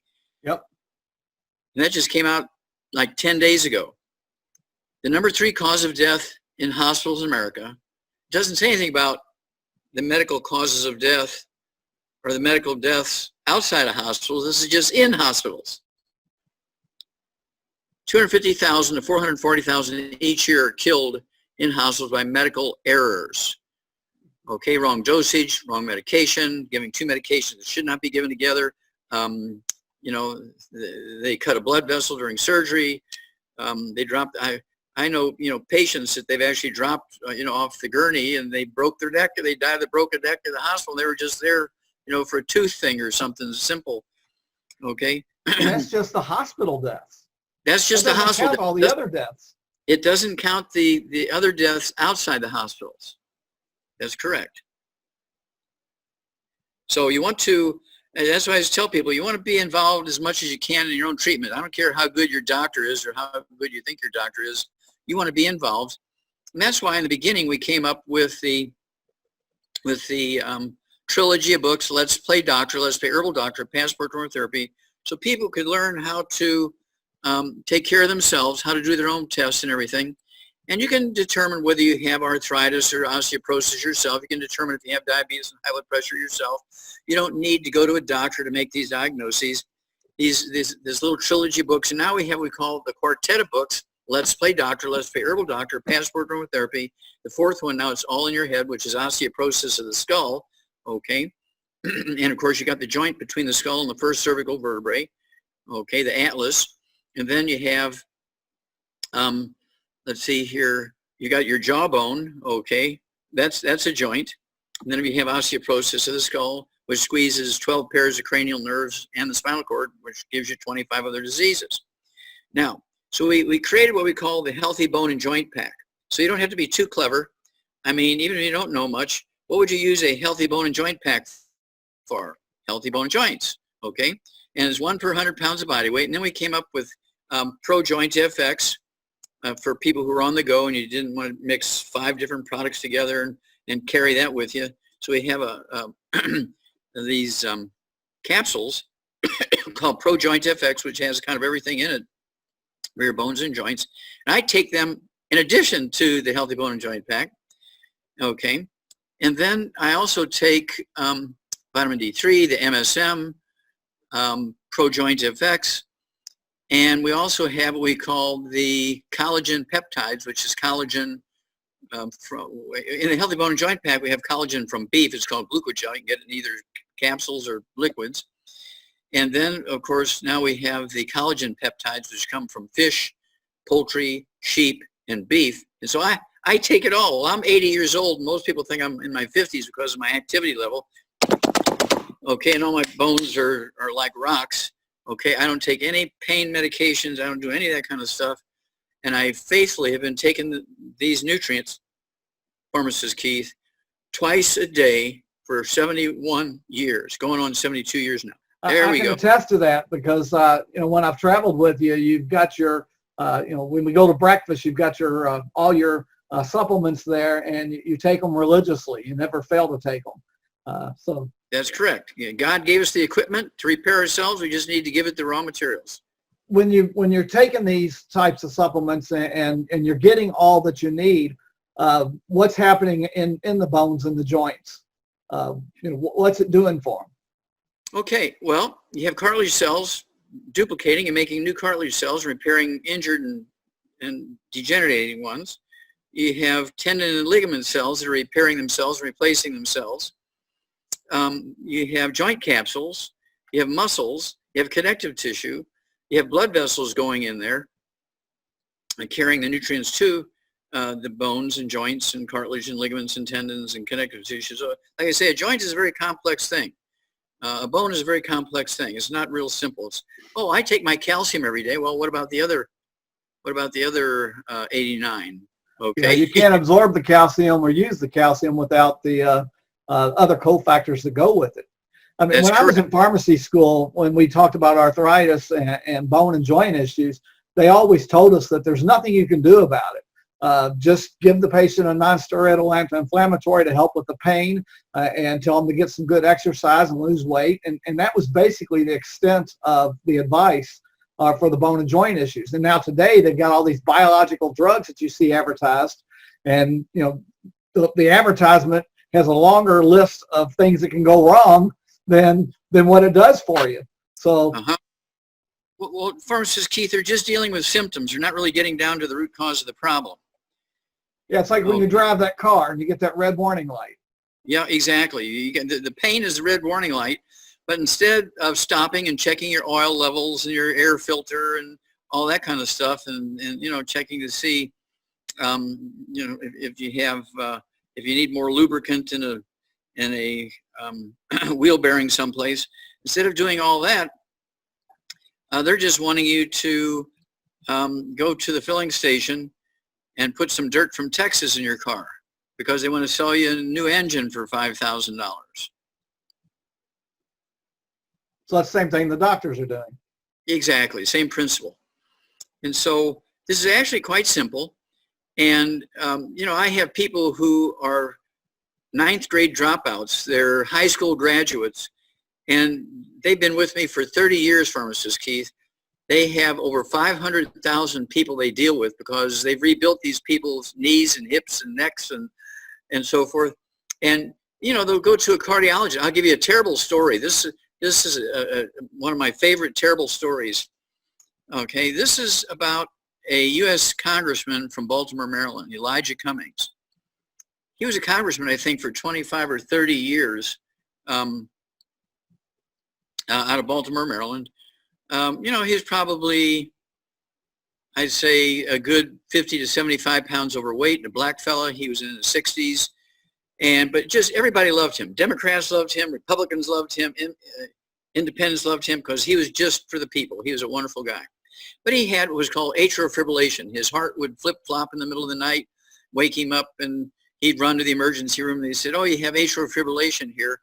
We're going to have to do an ablation. Well, an ablation is where they take a red-hot soldering iron, and they touch portions of your heart muscle and kill little zones in your heart to stop it from jumping around. What an insane thing to do. You're supposed to be protecting your heart, and they have an ablation procedure in which they kill portions of the heart muscle. So they take Elijah Cummings. This is, I think, just a year ago. They take Elijah Cummings.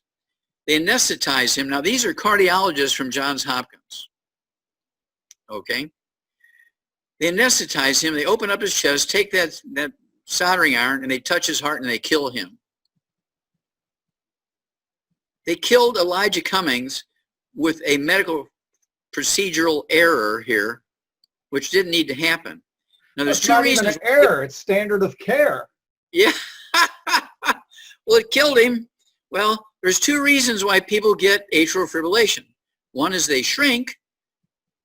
Okay, their discs get degenerative disc disease because they're not getting the raw materials to maintain their discs, so the discs get thinner, the vertebrae get closer together, and they smash the first four thoracic spinal nerves coming out from the spinal cord, T1, 2, 3, and 4. Okay, and those first the first four thoracic spinal nerves control the rate and rhythm of the heart. So if they're getting squeezed, you get atrial fibrillation. Also, if you have osteoporosis of the skull, one of the cranial nerves you're going to squeeze is the 10th cranial nerve, the vagus nerve, which controls the rate and rhythm of the heart. You can have either osteoporosis of the skull, degenerative disc disease, or both of those. You can have both of those. Okay? I mean, it's like crazy. And so instead of dealing with the joint problems, okay, and the skull osteoporosis and the degenerative disc disease, very safe, no anesthesia needed, okay, just a supplement program and a diet change so you can maximize absorption, no gluten, no wheat, brown, or rye oats, get rid of the gluten, maximize absorption, heal your intestines. Instead of doing all that, let's say, let's give this 90 days and see if we can improve his heart function and get him a normal heart rate as opposed to AFib. Let's give it 90 days. Nope. They ran him into the surgery room and they killed him. The doctors got a walk. They got paid full amount. Even though they didn't finish the procedure, they got paid the full amount, you know, $100,000, whatever it was. And their kid got to go to college.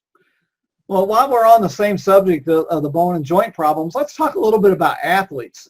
I mean, they tend to have more bone and joint issues than the average person, including shoulder and carpal tunnel and that type of thing. And they also tend to have other medical conditions. I mean, you tell us all the time that the average athlete life expectancy is much shorter than the average person. So, you know, schools are starting to, it's summertime, we're hitting 90-degree weather now. We're starting to see all the kids getting back out on the practice fields, thankfully. You know, they're letting people do that now. So what is it, what do we need to be concerned about? And, you know, why is it that the athletes have more of an issue with these things than the average person? I mean, they're the fittest people there are. Yeah. They got the best nutritionists that there are. I know that our company works a lot with professional athletes. So what is it that causes them to have more problems? Well, our professional athletes will live 25 years longer than the other professional athletes. The average lifespan of professional football players is, I think it was 62, except there's a certain group of them in some states where these professional athletes, these professional football players only live to be 58 on the average, where somebody who does everything wrong lives to be 75. Okay, so why do they live 20 years longer? They live 20 years longer than these athletes that are exercising. They've got the best professional trainers, and supposedly they're getting the best diets and all this kind of stuff. Well, you have to appreciate that the sports medicine doctors know nothing about nutrition. The sports medicine doctors know nothing about nutrition. Okay, they think Red Bull and Gatorade is your best supplement. Why? Because Red Bull and Gatorade pays them under the table to say that.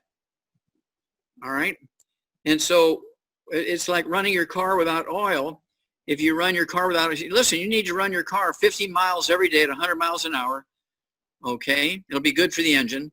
And if you don't have oil in it, even if you're not putting dirt from Texas in there, if you only have 3 quarts oil instead of 6, you're going to burn that engine up. Okay, you're not going to get 200,000 miles out of that engine. You're going to probably get 10 miles. Okay, and so this is a major problem, is misinformation going to a professional or Olympic athletes. And of course, I had so many come to me, like Theo Ratliff, a basketball player. I had, let's see here, Andy Young, who is mayor of Atlanta, also a great, great pastor and preacher.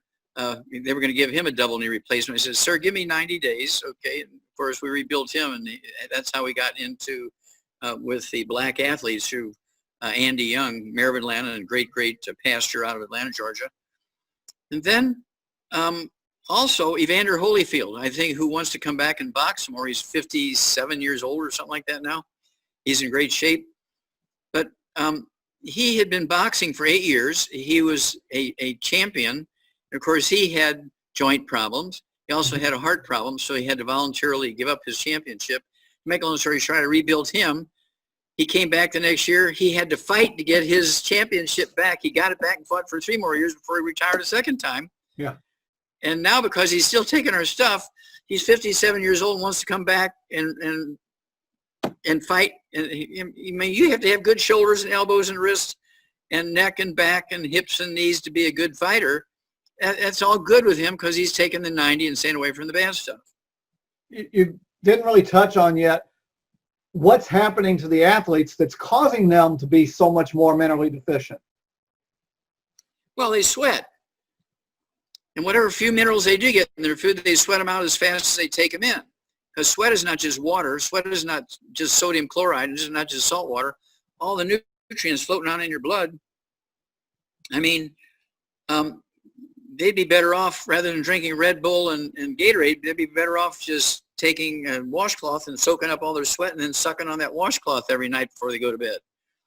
Okay? Or maybe putting it in a little pot of water and simmering it all night and then drinking that water for breakfast. But if you just lay there and do nothing, your joints and bones are going to slowly go away.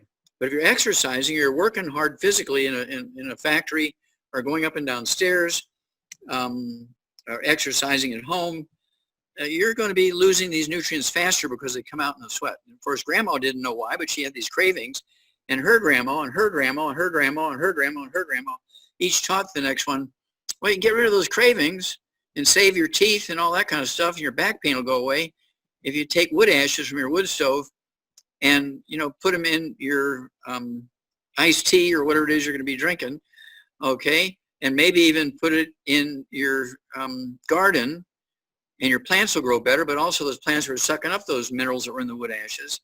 Now, the wood ashes would vary depending on where the tree grew. If the tree grew in a place that had 3 minerals in the soil, there were 3 minerals in the wood ashes. If the tree came from a place that had 15 minerals in the soil, the wood ashes had 15 minerals. If the tree came from a place that had 40 minerals in the soil, the wood ashes had 40 minerals. And when you look at the places that have the longest lived people, they are mineral people. They live near glaciers. And of course, I'll throw one more thing out. This is the bone and joints in the world. The reason why the carbon dioxide is going up, Pharmacist Keith, the reason why the ocean is dying, the reason why our reefs are dying is not because of fossil fuels.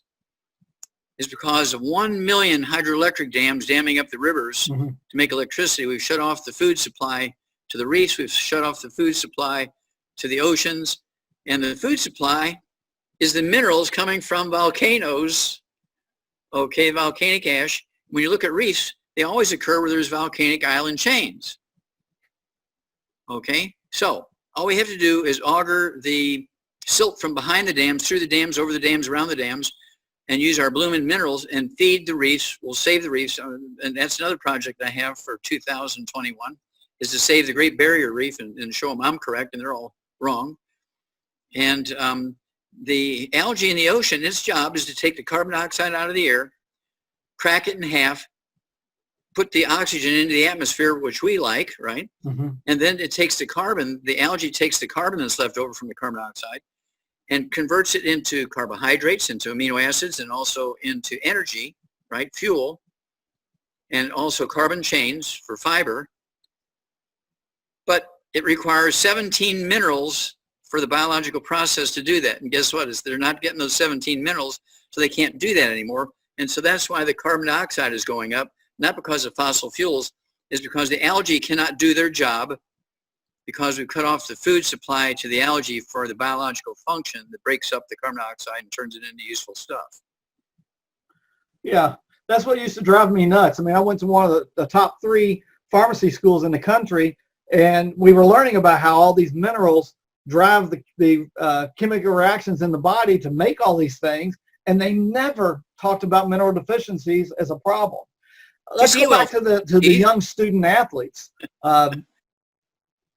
What should parents be doing right now with those athletes, nutritionally and otherwise, to prevent them from having the problems that we're seeing? I mean, every year when I'm with you, you bring out all these articles of more and more student athletes that are dying on the practice fields. So they're so young. How can they be so deficient so early? And what can the parents do to ensure they have a nice, healthy, long, professional, hopefully, athletic career someday? Well, Pharmacist Keith, you know, Milan and I did 1,700 autopsies on kids under the age of 10 in Qishan province, China. They have the highest death rate of teenagers of anywhere in the world. It's called Qishan disease, hypertrophic cardiomyopathy heart disease. We've got that study published in 3 languages, okay, Mandarin and Cantonese and Chinese and English. It's in the Journal of Trace Element Research, 1990, so you can look it up and see that I'm not lying. That same nutritional deficiency was the cause of cystic fibrosis, supposedly a genetic disease. No, it's a simple nutritional deficiency. It was also the cause of muscular dystrophy, supposed to be a genetic disease, just a simple nutritional deficiency disease. And also sudden infant death syndrome, or crib death. Only 2% of the babies dying of crib death were in bed with their mothers when they died. 98% weren't. None of them suffocated, because I went back and redid a bunch of those autopsies. None of them suffocated to death. They all died from hypertrophic cardiomyopathy heart disease. We got a win in federal court to put that nutrient into baby formulas. The reason why we have all these genetic diseases in America and our young kids is because the baby formulas, Enfamil, Similac, only had 3 minerals in there. They required 60, but they only put 3 minerals in the baby formulas during the Second World War, because mothers were busy in the factories and they couldn't breastfeed them.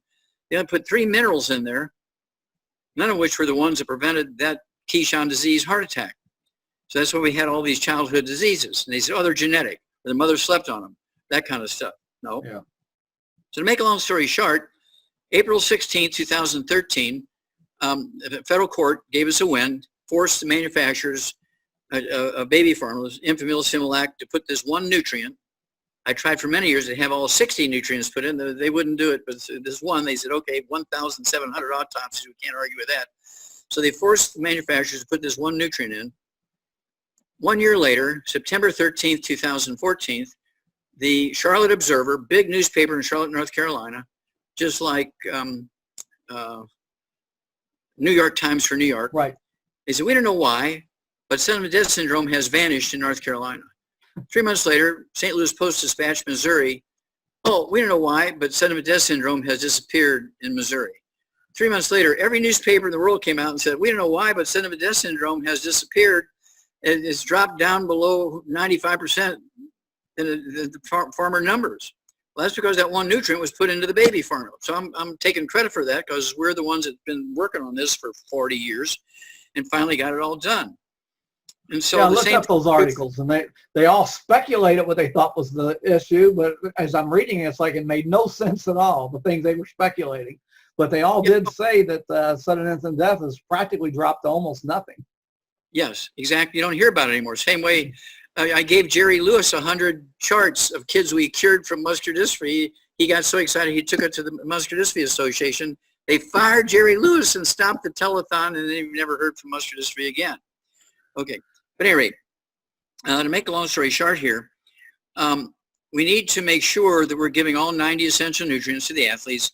Equally important, pharmacist Keith, and doctors miss this one badly, is you have to be able to absorb the nutrients. Right. You are not what you eat, you are what you absorb. And the reason why with this COVID-19 virus, when a 3-year-old catches it, they get mild common cold-like symptoms. In fact, President Trump mentioned that just a couple of days ago in his speech there in Tulsa, Oklahoma. Okay. He said that when a 3-year-old gets the COVID virus, we need to open up the schools because the kids don't die from COVID virus. Okay. It's when a 65, 75, or 85-year-old grandma gets it. She gets very, very sick, has to go to the hospital, and 5% of Americans will die over the age of 65 in hospitals. In Italy, it's 10%. In Germany, right next to Italy, it's 0.5%. Why is it 5% here? It's 10% in Italy. It's only 0.5% in Germany. Well, that's because Germany's carbohydrate sources are potatoes, corn, and rice. Italy's carbohydrate sources are gluten, wheat, barley, rye, and oats.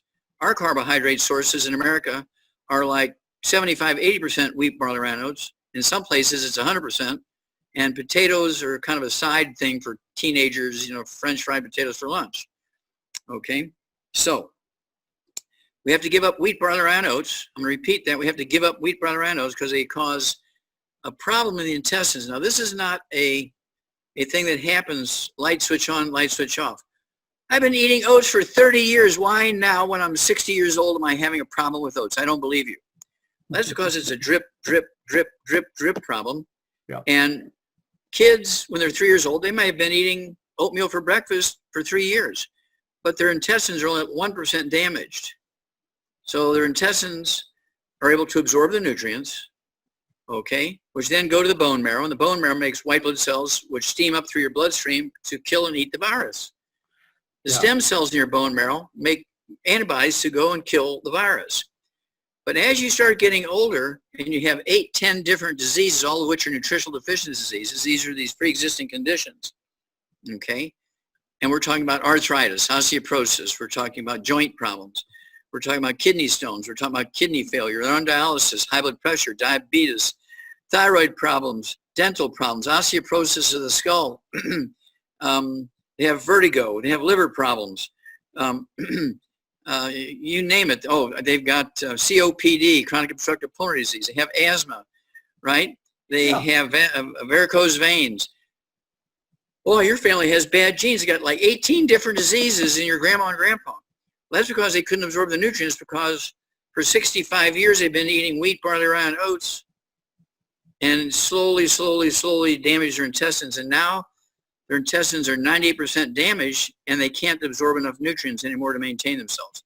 Yeah, they never link the damage to the intestines to all those diseases. And it's just, you know, maybe 30 years later, you're starting to have symptoms for the intestine part, but over that time, they weren't getting their minerals and they weren't absorbing the minerals they were getting. We've got about 10 minutes left, and I've got 2 questions that folks have sent in. One of them, I think, is probably answered in that new book of yours. But this person, Rami, he was asking about teeth and teeth caries. Okay, well, teeth, of course, require a blood supply coming up through the roots of the tooth. Okay, so the carotid arteries carrying blood into the neck and the head, and then breaks down into the mandibular arteries and alveolar arteries and everything, and they bring nutrition, okay, including minerals and vitamins to the tooth, which maintains itself from the inside because it's losing stuff on the outside, but it's maintaining itself on the inside. And so dental problems are one of the things you're going to get when you have osteoporosis of the skull. Okay, and doctors want to put in dentures, and they're going to put in implants and all that kind of stuff, as opposed to saying, well, let's get you off of gluten, let's get you on a, the Healthy Bone and Joint Pack, let's give you some extra vitamin D3 and some extra MSM here, and let's see if we can tighten those teeth up. That's why kids, when they're 10, 12 years old, pharmacist's teeth, they have to go to an orthodontist and get braces put on because their teeth are floating around. They already got osteoporosis of the jawbone and the skull when they're 10, 12, 14 years old. Babies can be born with osteoporosis, but doctors think only seniors over age 65 get osteoporosis. Okay, no, you can be born with it because it's not an age thing, it's a deficiency thing.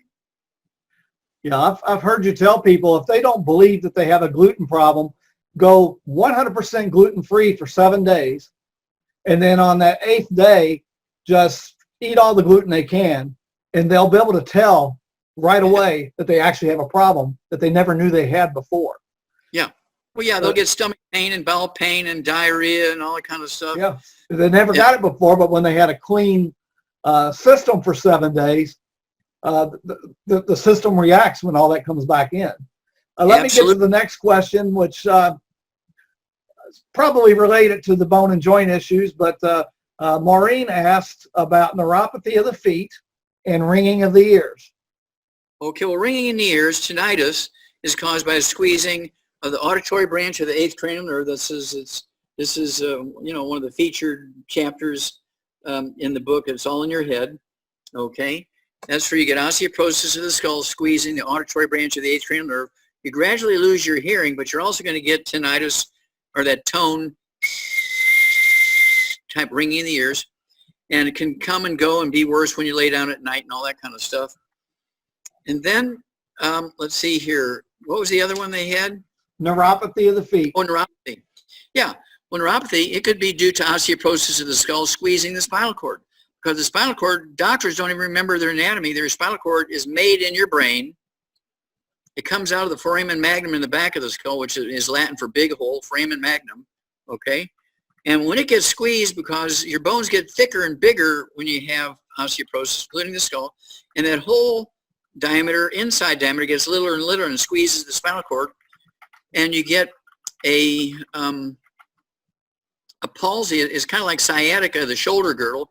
You get numbness and pain of the shoulders, the arms, the elbows, the wrists, and doctors say, oh, you have carpal tunnel syndrome. No, you have what used to be called Erb's palsy, and Erb said it was a genetic thing, so I changed it to Wallach's palsy, because we can't have people believing for the next 1,000 years that it's a genetic disease, because a medical doctor called it a genetic disease. It's really just nutritional deficiency. And then you can have degenerative, and this can also cause neuropathy in the feet, okay? But you can also have degenerative disc disease, and you're shrinking, and the lumbar vertebrae in your lower back get closer together, smash the roots of the sciatic nerves, causing sciatica, okay, or neuropathy in the feet, okay? And these are all mineral deficiency things. So, and so you're going to be treating osteoporosis of the skull, you're going to be treating degenerative disc disease. And so again, you want to take in, and if you don't have any other issues, you can go with the Healthy Bone and Joint Pack, throw in the Pro Joint FX, throw in the MSM, vitamin D3, extra collagen.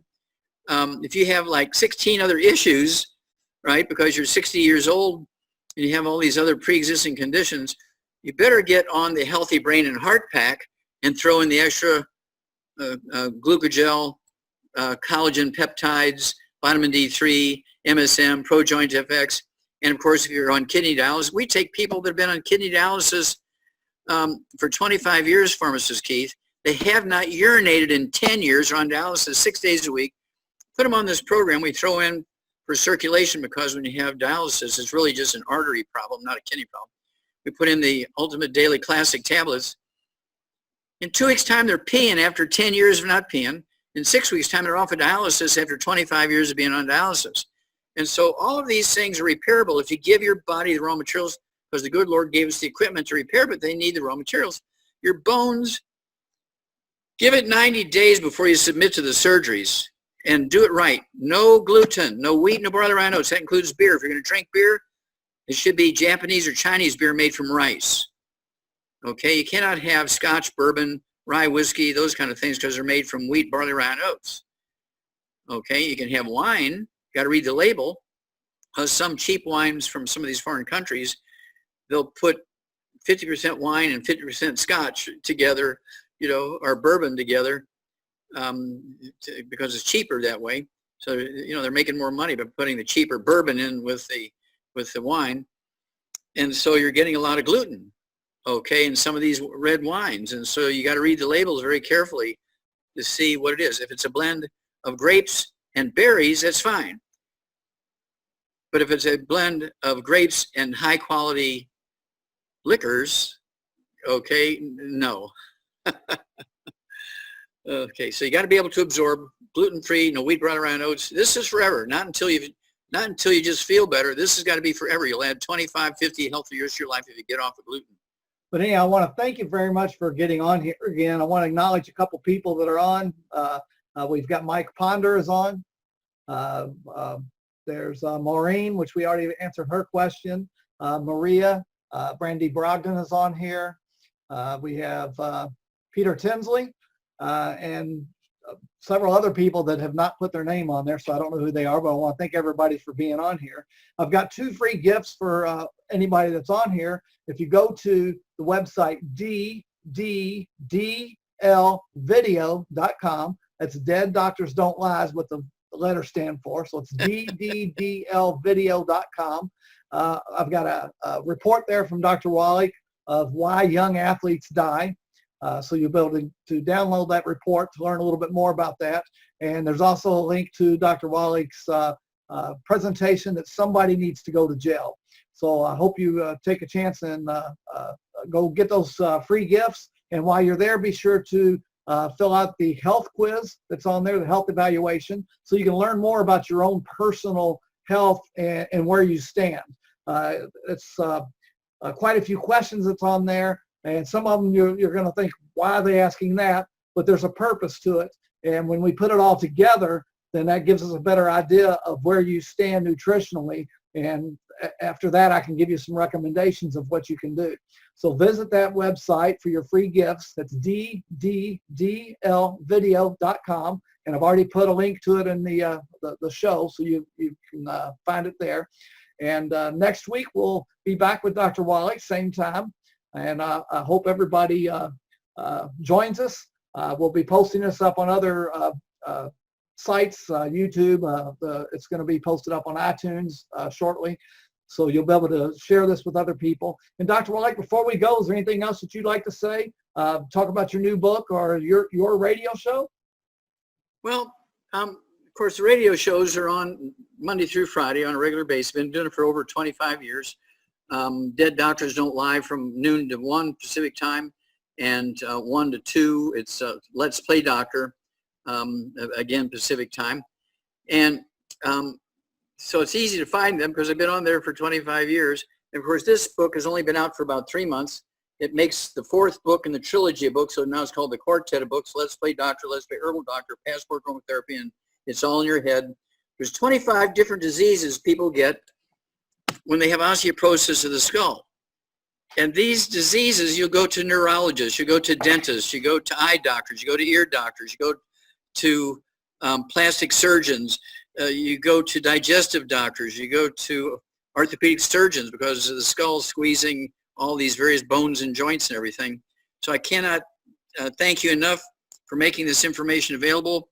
And thank you and your team. God bless you, and we look forward to being with you again next week.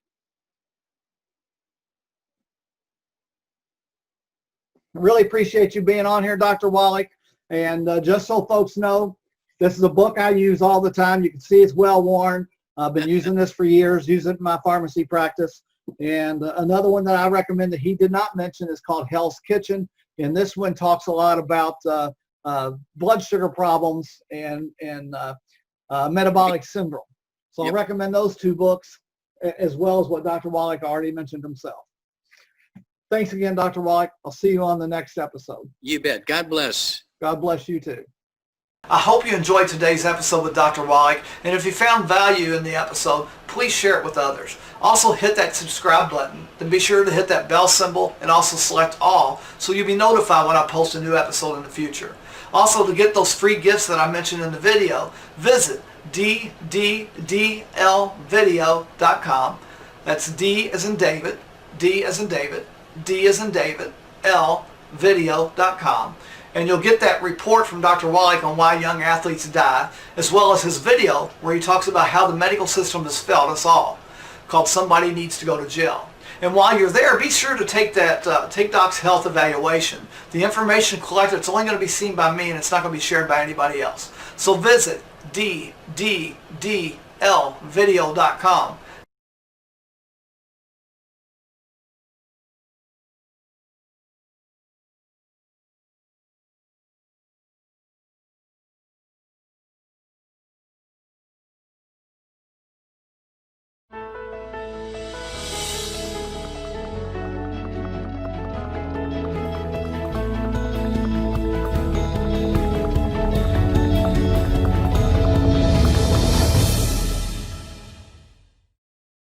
Hello everybody, this is Pharmacist Keith Abel.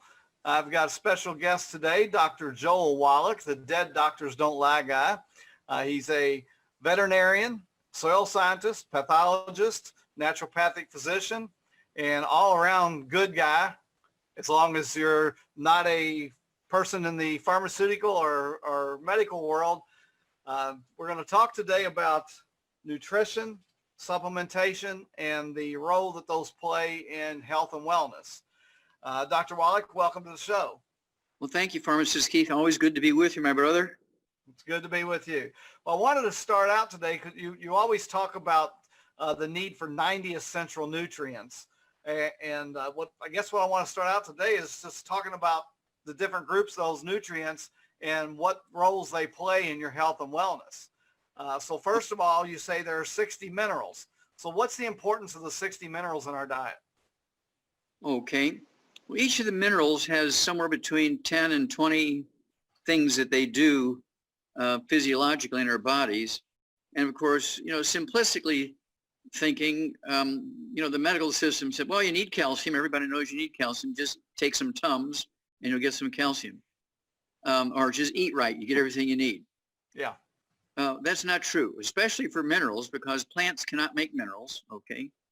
And nutritional minerals do not occur in a uniform blanket around the crust of the earth. They occur in veins like chocolate and chocolate ripple ice cream. They occur in veins like gold and silver and coal in the earth. And there's places on earth like near the Giltar Glacier in Hunza, which is between Pakistan and China, where people have the average longest lifespan on earth. There was actually a great book and a movie made of that in 1933 called Lost Horizon, talked about Shangri-La, where people live forever and so forth. And it's because the glacier grinds up the walls of the canyon that it comes down through, and it has all these minerals in it. Well, then you take a place like some of these places in South America where it rains all the time, and the last volcanic eruptions were 1 million years ago, so there's no minerals. And the average lifespan is 45 instead of 150. And so the only way you're going to maximize the benefits of these 60 minerals, which all vertebrates, including human beings, need, is to supplement. Now, what tripped me off to that was, growing up on a little farm, I was 4 years old and was have what they would call autism today, with some very aggressive, very mean physical stuff going along with it. And they didn't have a name for it back then. But after 5 years of getting worse and worse and worse, my parents took me to 20 different doctors in the big city of St. Louis. The last one was Mary Jane Skeffington, a kid psychiatrist and eye doctor and so forth. And they wanted to institutionalize me, put me in a mental hospital for the rest of my life. And I was only 9 years old. That didn't sound good. And that night when I went home, everybody else went to bed, and I'm sitting there in my bedroom thinking, why is it that all the animals on the farm are eating food that's grown on the same land that we eat food grown on the same land with, and there's none of the calves or none of the cows or pigs or chickens or llamas or whatever else we had on the place, none of them were having any problems like I had. And so it dawned on me, I said, well, wait a minute, I'm only 90. I said, well, wait a minute, we're giving all these vitamins and minerals to the animals in addition to the hay and the grain and everything. So I said, well, maybe I'm missing the vitamins that we're giving them. So the next morning, I put their food in my cereal bowl and dumped the Wheaties out, filled it up, ate it for lunch, ate it for dinner. Next day, breakfast, lunch, and dinner. Next day, breakfast, lunch, and dinner. And by the third day, I was cured after 5 years of getting worse and worse and be institutionalized for the rest of my life. And I realized by the time I was 9 that there was something to the supplementation thing, and veterinarians were 1,000 light years ahead of medical doctors when it came to the need for supplementation, because farmers would go broke if the veterinarians had to be out there taking care of the farm animals as much as the doctors were out there taking care of the people. So that's kind of basically how I kind of got into that. And then, of course, being a student, I had to work my way through school, and as a student, I worked for the pathology department and ran into the first mass die-off in America from pollution on Christmas 1962, and everybody else was off for holidays. And so I ran into this mass die-off where 500 died in one night, okay, from pollution. Figured it out, got it published into scientific journals. So got it published. And I was so excited. I'm 22 years old. It was my first scientific publication. I give copies to senators, state senators, U.S. senators, governors, judges, salespeople. I gave it to Marlon Perkins from the old Mutual Omaha Wild Kingdom show because I had worked for him earlier as a kid. And when I graduated veterinary school in 1964, I had my degree in veterinary medicine. I had my degree in agriculture. I was halfway through my degree in pathology, and I went to Iowa State University to finish my degree in pathology. And Perkins said, I need you to go to Africa and work on the white rhino population program. So I can't refuse Perkins. So I went there and prepared to stay in Africa forever. I was having the time of my life. After 2 years, he sends me another letter, says, look, using your paper on that mass die-off from pollution, I got a $25 million grant from the National Institutes of Health to do all these autopsies to see what pollutants are killing people and animals in the big zoos in the cities, kind of like the canary in the mine thing. And I want you to be the pathologist on the project. Couldn't refuse him, so came back and did that for 10 years, did 20,000 autopsies, got them published, of course, in two ways. Number one, the piece on the animals in the big zoos, we were looking for the canary in the mine, 17,000 some change of over 454 species of zoo animals. And it was 5,000 pages. Just that piece of my research was 5,000 pages. And in the humans, at 3,000. And then I did 5,000 more autopsies on people. And I got a book called Epigenetics, The Death of the Genetic Disease Transmission. And the animals, same thing. And W.B. Saunders, the top medical publishing house for textbooks and research books and so forth, published my thesis. And the animal piece is called Diseases of Exotic Animals, and the human piece is called Epigenetics, the Death of Genetic Disease Transmission. And myself, along with Bruce Lipton, are considered the fathers of the science of epigenetics. He studies identical twins that were separated at birth. Takes 30 years to find out the answer. Well, myself, when I'm doing all this research and pollution and everything, I got the answer immediately. So we're two different approaches, but we got the same thing, that there are no genetically transmitted diseases. And if you go on Siri or Amazon and look for my book on the diseases of exotic animals, which is the 5,000 pages, okay, they rendered it down to 1,200 pages and it sells as a textbook with a hardcover. The diseases of exotic animals. So you can get one still in the box, brand new, good condition. It sells for $25,000 each. That's W.B. Saunders Publishing Company. I looked yesterday, there's a couple of them for $10,000 each. They're used and in good condition. When they're used and beat up, they'll sell for $4,000 to $6,000, right? The epigenetics books, I think, sells for 25 or 30 or something like that, the 8,000 human autopsies. And my thesis is in the Smithsonian Institute's National Treasure, okay, because I proved there were no genetically transmitted diseases. Now, I'm not saying that to brag, I'm just saying that for credibility. And again, to make a long story short, you take your 90 essential nutrients, including those 60 minerals, you'll eliminate 600 different diseases. Most of those diseases, if you have them, are reversible. things like high blood pressure, diabetes, arthritis, thyroid problems, kidney failure. We're on dialysis. I take people, pharmacist Keith, that have not urinated in 10 years. They're on dialysis 6 days a week. They were on dialysis totally for 25 years. We put them on our program for that. In 2 weeks' time, they're urinating after 10 years of not urinating. And in 6 weeks' time, they're off of dialysis after 25 years. Yeah, when you started out your business with your medical practice with just the plant-derived minerals. That's correct. And of course, because we figured it was just easier and cheaper just to tell people, to run to the grocery store and buy some vitamins and things, or eat well, as everybody said. And then as I'm seeing these people, it was very obvious to me that they weren't even getting enough vitamins. They were getting scurvy and pellagra and beriberi and all this stuff. They're just different names. Beriberi, which used to kill sailors, 300 years ago, really the terminal event for beriberi was congestive heart failure, deficiency of a single vitamin. So we give them the 90 essential nutrients, and people who've been on medication for congestive heart failure for 10, 12, 15 years, in 3 weeks' time, they're off their medication or back to normal. Because congestive heart failure is 99% of the time is just a simple deficiency of a single nutrient. Yeah, so that brought me to the next subject, was the vitamins.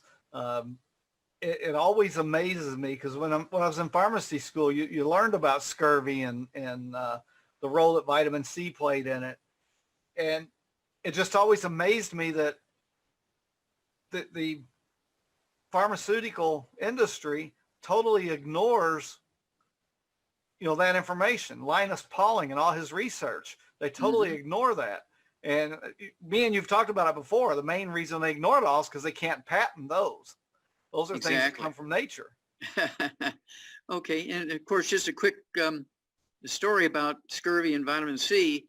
That had gone on for thousands of years, okay?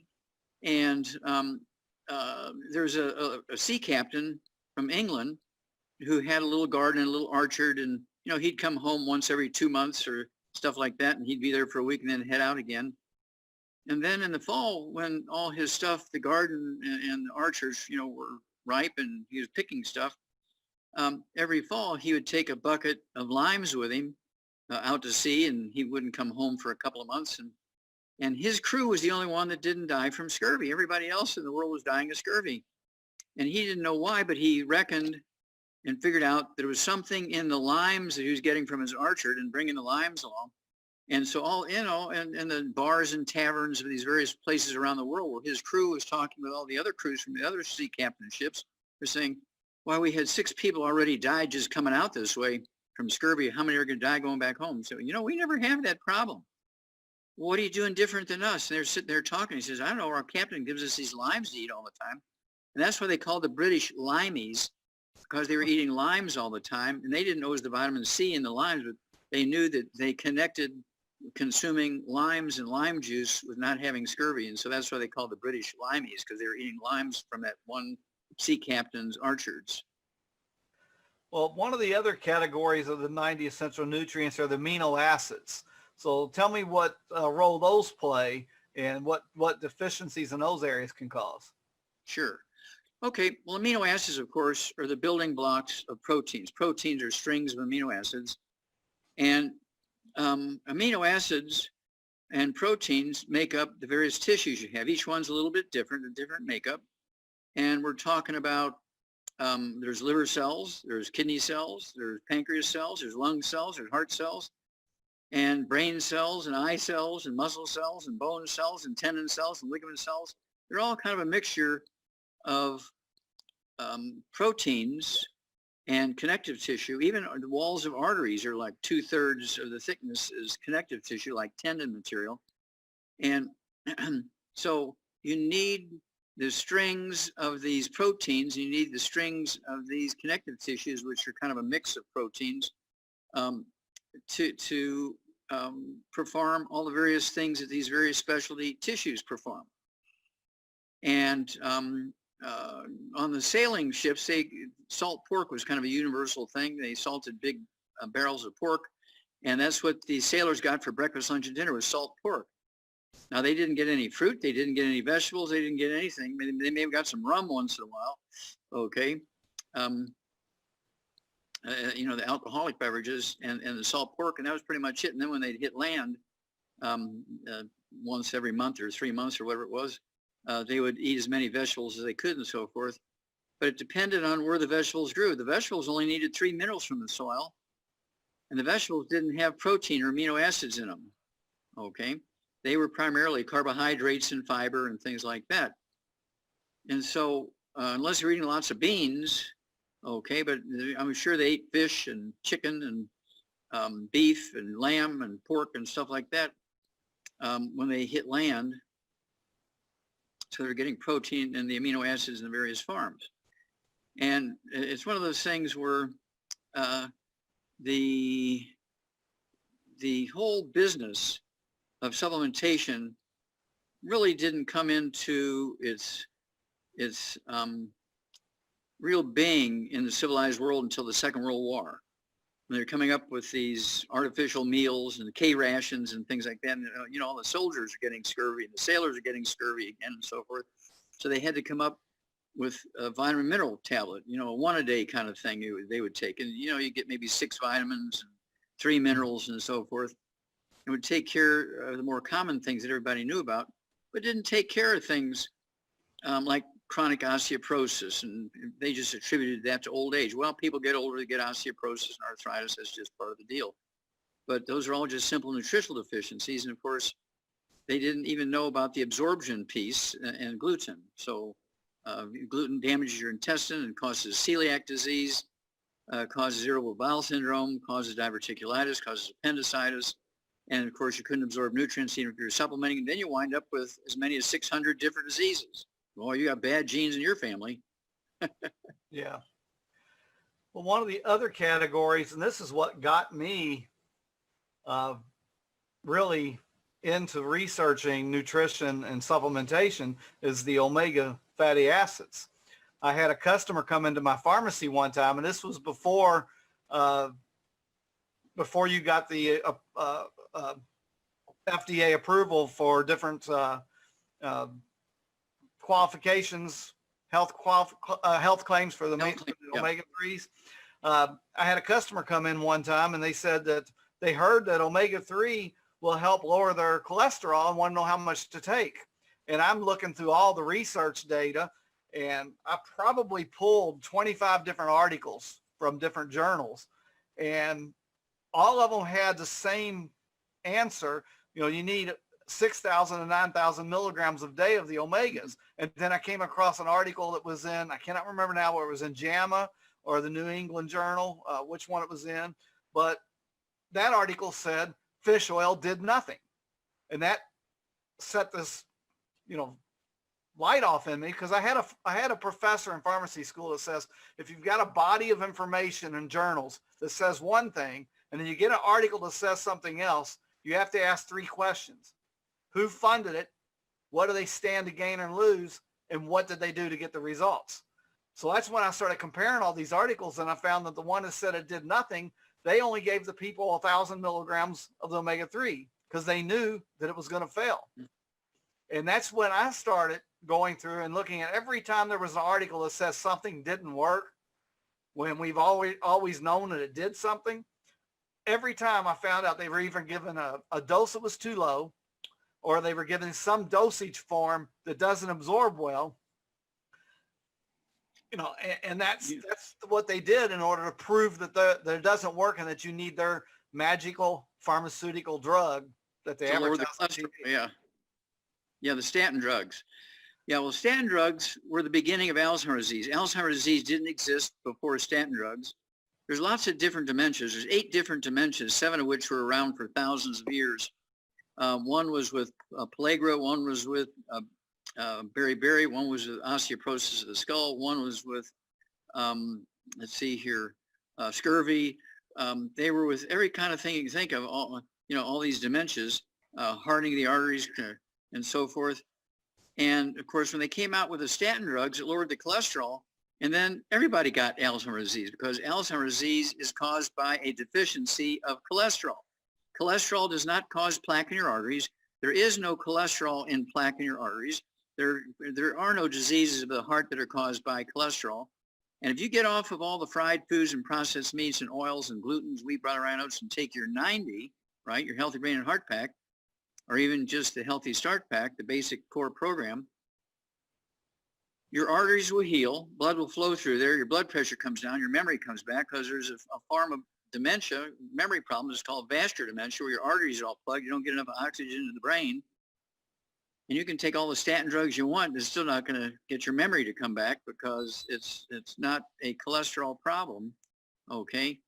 It's a plaque in the arteries, which is caused by eating the oils and fried foods and so forth.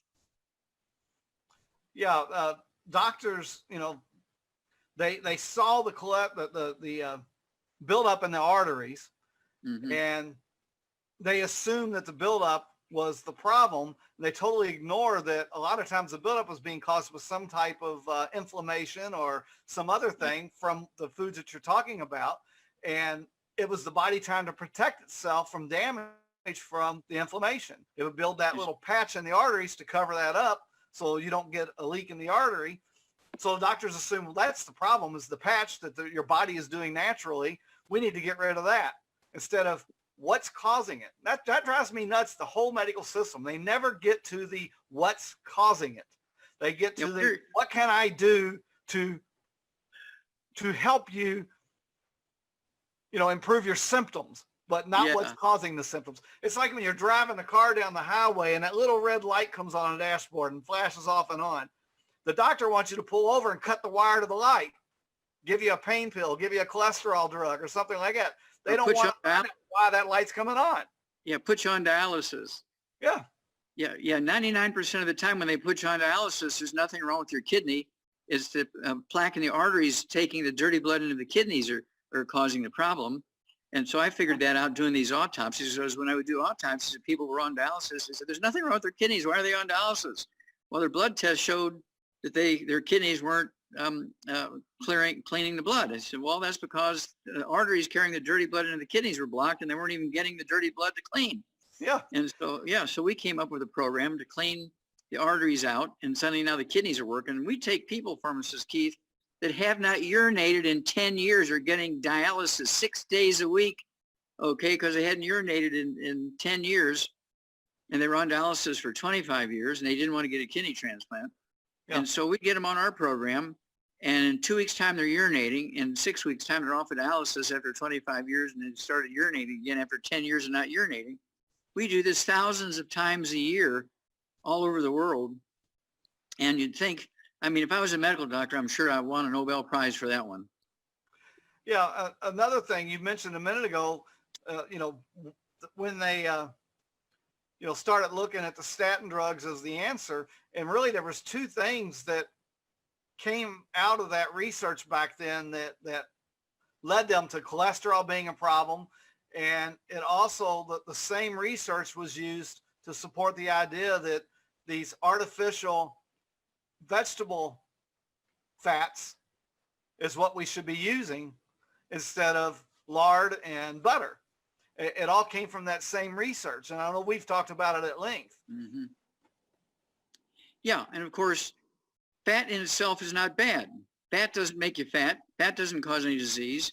Burnt fat causes disease. When you start heating fat and turning it into trans fats, heterocyclamines, and acrylamides, that will cause the plaque in the artery. Salad dressing, you go to a restaurant and they have these little bottles of salad dressing on the table, and it's been sitting there for 2 weeks at room temperature, because they don't take them into the refrigerator every night. They just leave them out on the tables. Even if you put it in the refrigerator, within 6 to 8 to 10 weeks, the oils in that salad dressing have turned into trans fats, heterocyclamines, and acrylamides. And if you use that 2-3 times a day, you're going to get cancer. You're going to get plaque in your arteries. You're going to get osteoporosis. You're going to get high blood pressure.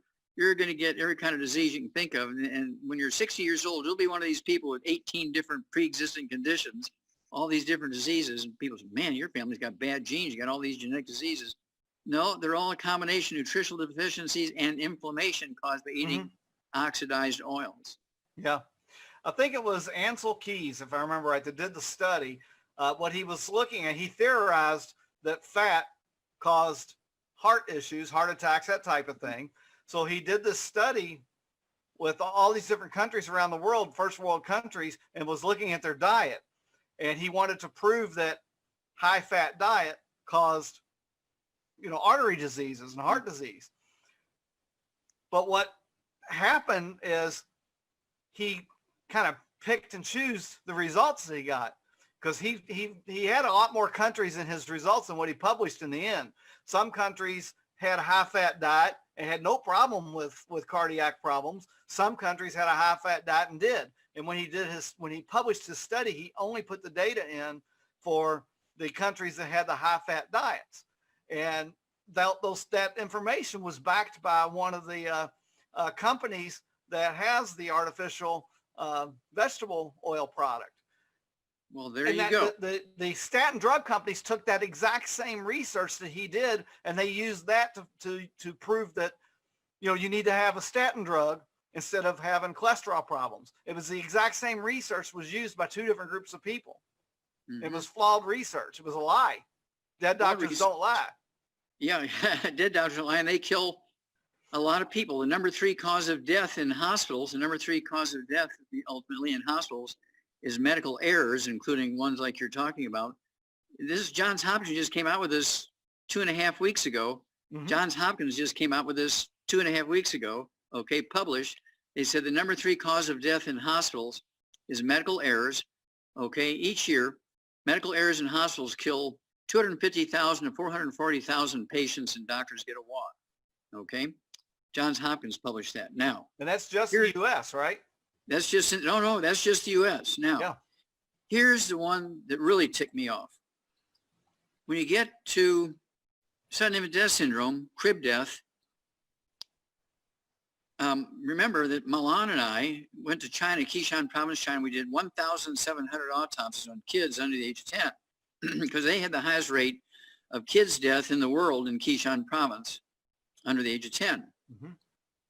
And I, let's see here, did 1,700 autopsies in 6 weeks on kids under the age of 10 dying from this one disease called Qishan disease. It's a deficiency of a single mineral. Right. And these 1,700 autopsies, 35% had cystic fibrosis, 100% had muscular dystrophy, and 200 under the age of 1 year that died of this Qishan disease had what would be called in the United States sudden infant death syndrome. So using that, I get a win in federal court to force the manufacturers of baby formulas, Enfamil and Similac, to put that one nutrient in the baby formula. The federal judge couldn't argue the 1,700 autopsies on kids under the age of 10.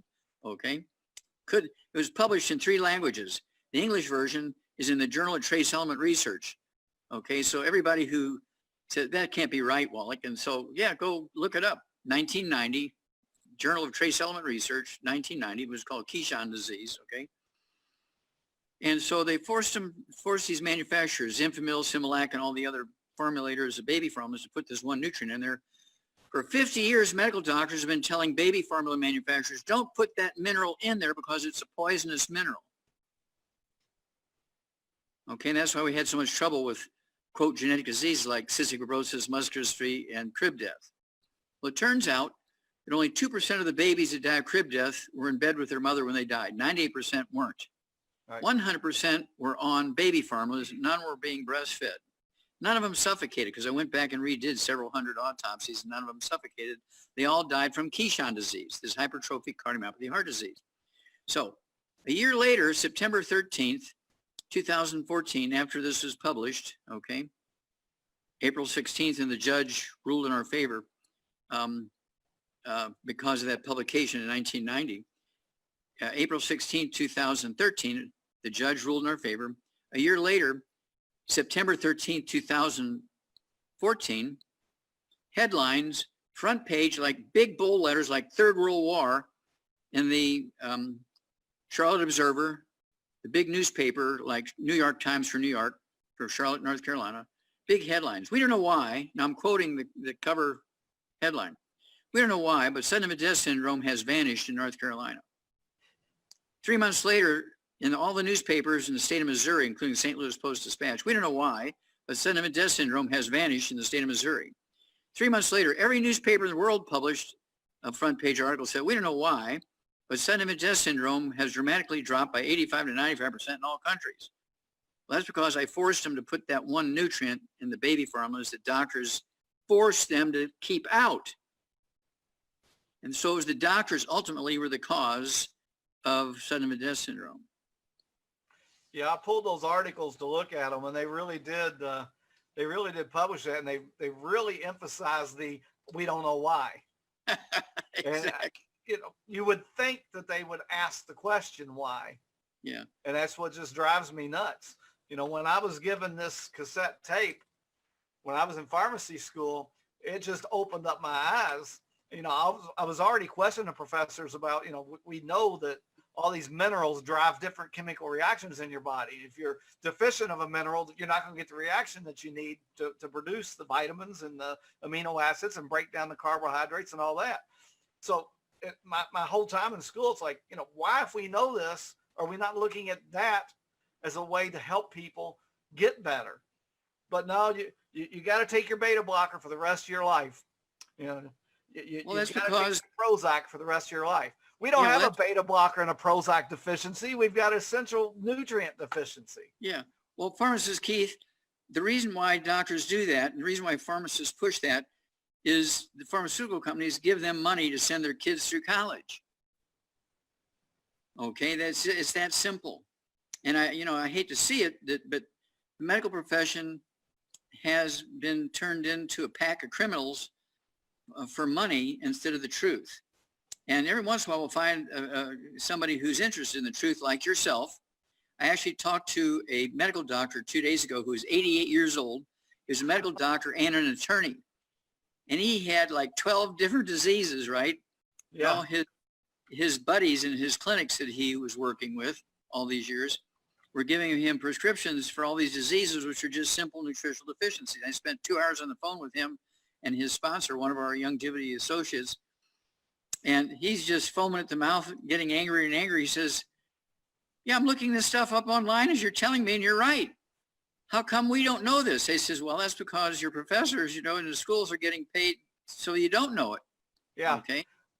And so, you don't like to think that, but the most important thing for the medical system was health insurance, because it got people who couldn't afford doctors to go to doctors, and then doctors got paid by the insurance companies. And then, of course, the pharmaceutical industry pushed their side of it. And so the doctors kept saying, take Tums for calcium when you had osteoporosis. Yeah. Instead of taking all 90 essential nutrients, because your bones need more than just calcium. Your bones need 90 essential nutrients. Well, there's a famous Kentuckian, I think me and you would say infamous Kentuckian, named Abraham Flexner. Uh-huh. And he has a big role in the way our medical system runs nowadays. You talk about that, and I don't remember if it was in Dead Doctors Don't Lie, but I know it was in one of your talks. Yeah, it was you mentioned. Talk about Abraham Flexner, and go ahead. No, you start. Well, I was going to say how he was hired by the Rockefellers and all these big pharmaceutical magnates to go around the country to every medical school that there was out there and find out what type of medicine they were teaching. If they were teaching allopathic medicine, which is the use of pharmaceutical drugs, then those hospitals got big grants from these guys. And if they weren't teaching it, they were not funded whatsoever. And that's how the allopathic medicine has become the standard of care in the United States. Yeah, well, you get an A+, my brother, because you're exactly right. And of course, all the hospitals and all the medical schools and all the pharmaceutical companies saying, well, yeah, you need to look at that Flexner report, right? Yeah. Because they're steering you in the wrong direction. You don't want to go that direction. Yep. You want to know the truth, and the truth is through us. We've got several hospitals on a street called Abraham Flexner Way right here in town. Wow.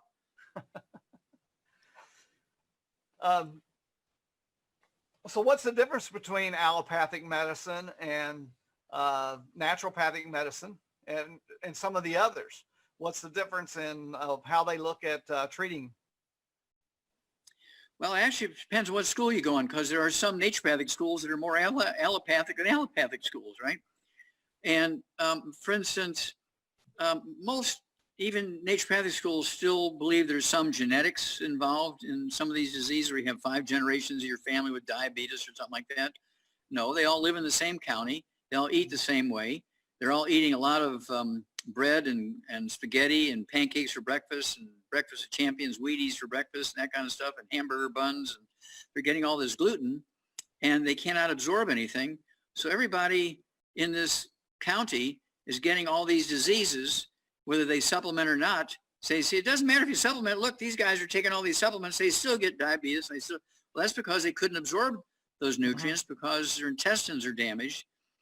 And they say, well, why is it suddenly now when I'm age 60, I started getting all these diseases, and I've been eating gluten all my life? Well, that's because gluten doesn't cause a problem. I mean, I've got a couple questions. Before we go there, I guess I better read the disclaimer that the FDA and FTC and everybody else wants us to read. Any food and dietary supplements mentioned in this presentation are intended to contribute to the daily diet and overall health, and are not intended for use in the prevention, treatment, mitigation, or cure of any disease or health-related condition. Individuals who have or suspect that they have an illness or wish to commence a diet or exercise program should consult an appropriately licensed healthcare practitioner for a medical history evaluation, diagnosis, treatment, and health recommendations. And I always want to add further to that, seek out medical professionals that want to take a more holistic look at the body, not just prescribing a pharmaceutical, but want to look at a holistic approach. I mean, I'm a pharmacist. I dispense medications. My opinion on it is the medications are supposed to be temporary until you can get your body to help fix itself. And that's why I relate so well to Dr. Wallach and his message. I recommend get the Dead Doctors Don't Lie tape.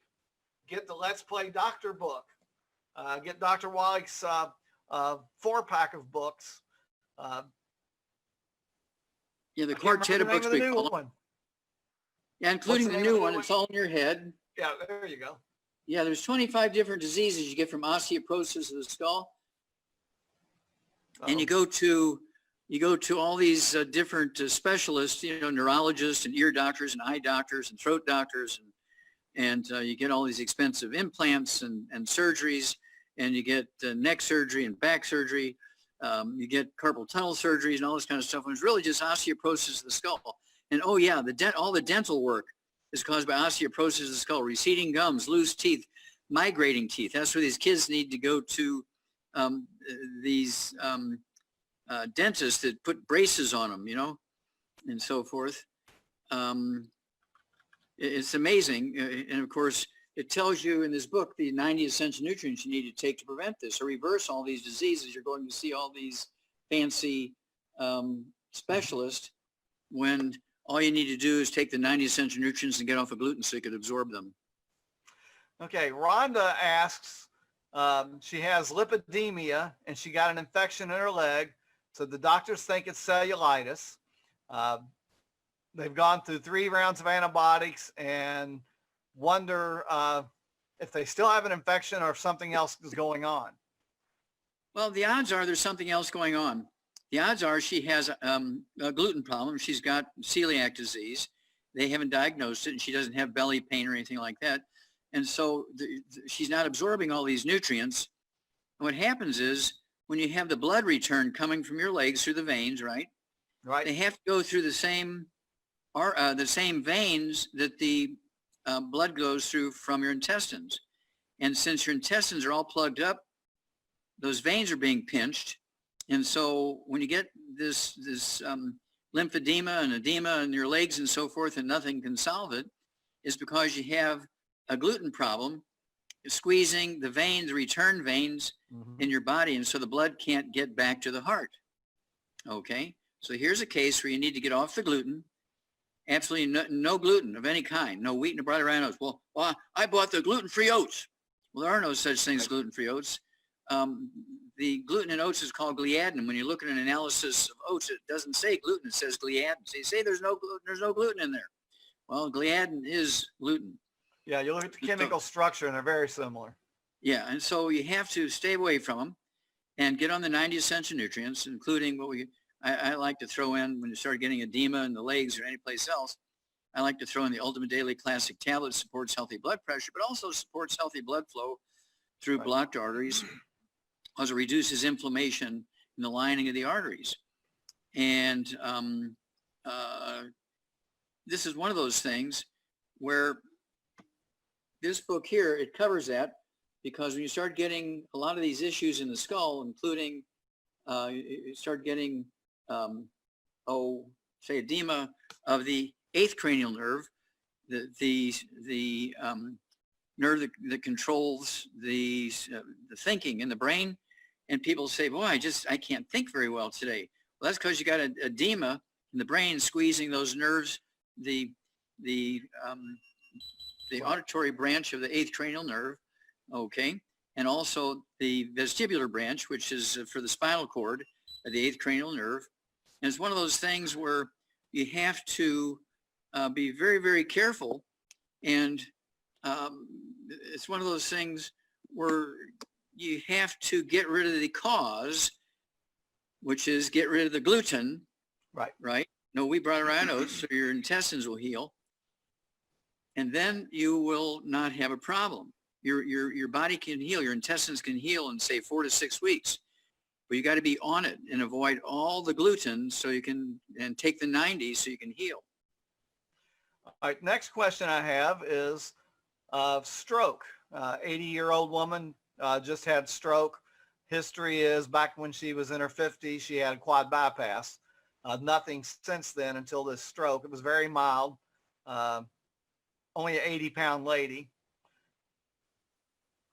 Okay, well, of course, stroke, when you get a blood clot in an artery, okay, or a vein, either way, and you can't return blood or you can't pump out blood, these blood clots are caused by a deficiency of omega-3s, okay, and omega-3s are required to prevent blood clots. It's one of the 20 things that omega-3s do is keep the blood flowing and prevent that. And so, but you got to get rid of the gluten out of your life so you can absorb the omega-3s, because if your intestines are damaged, one of the biggest structures you have to absorb are the fatty acids. And so as this is why everybody, when they get over age 50, 60 years of age, they start getting blood clots here and there, and they start getting fat and cholesterol, plaque in the arteries and everything. Is because they're missing these nutrients, which prevent all that. And so this is where these books, I like the quartet of books there, you know, the Let's Play Doctor, Let's Play Herbal Doctor, Passport to Therapy, and the 4th one, It's All in Your Head, okay? Right. And they cover 600 different diseases, what causes them, how to prevent them, and what to take nutritionally to reverse them. And it's one of those things where you have to be really proactive. You can't just say, well, you know, I have a doctor, he'll give me bypass surgery if I get a blood clot in my artery. Well, you don't want to get a blood clot in your artery because you may not live long enough to go get the bypass surgery. Yeah, this particular person is someone I know, and I actually was able to sit down with the hospitalist, and he agreed with me on increasing omega-3s and did not put this person on any blood thinners. Just put her on a triglyceride drug to get the triglycerides down. And I know the omega-3s will do that as well. So he wants to see her in 6 weeks to see if we got that under control, just using those 2 methods. So I was amazed. Yeah, a doctor that was open. Yeah, as long as she's avoiding gluten, yep, then she'll be able to absorb those nutrients. But once you damage the intestines, the villi are gone. And it's a slow process over a period of years. And that's why you see, and I hear this so many times, but I've been eating oatmeal all my life. Why suddenly at age 70 am I having a problem? Well, that's because now 90% of your intestines are damaged. It took you 60 years to go from a healthy intestine to slowly, bit by bit, cell by cell, losing the lining of your intestine. And now You've lost 90% of your lining of your intestine, and now you're starting to get clinical diseases. Back when you only had 50% damage, your intestines could still absorb enough nutrients so you could avoid these problems. Well, now you have 90% 90% dead tissue in your intestines. You cannot absorb these nutrients, and that's why you're getting the disease.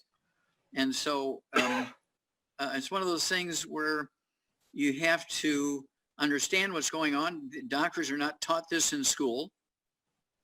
And that's why only dead doctors don't lie. Got another question for you. We don't have a lot more of time left, so I'll get to this one. This person said had a full thyroid removal after thyroid cancer 20 years ago, has had molar pregnancy and stage 3 abnormalities in the cervical smear test. She's wondering if they're related. Well, they were related from the standpoint. She's been suggested to have her thyroid replaced. Okay, well, you can take, thyroid medication to replace your thyroid. That's not the issue.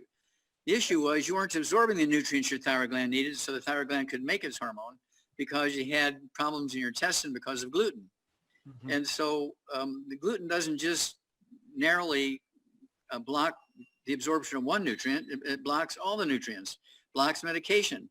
Mm-hmm. And people said, yeah, the oral medication didn't work for me. I had to take injectable insulin.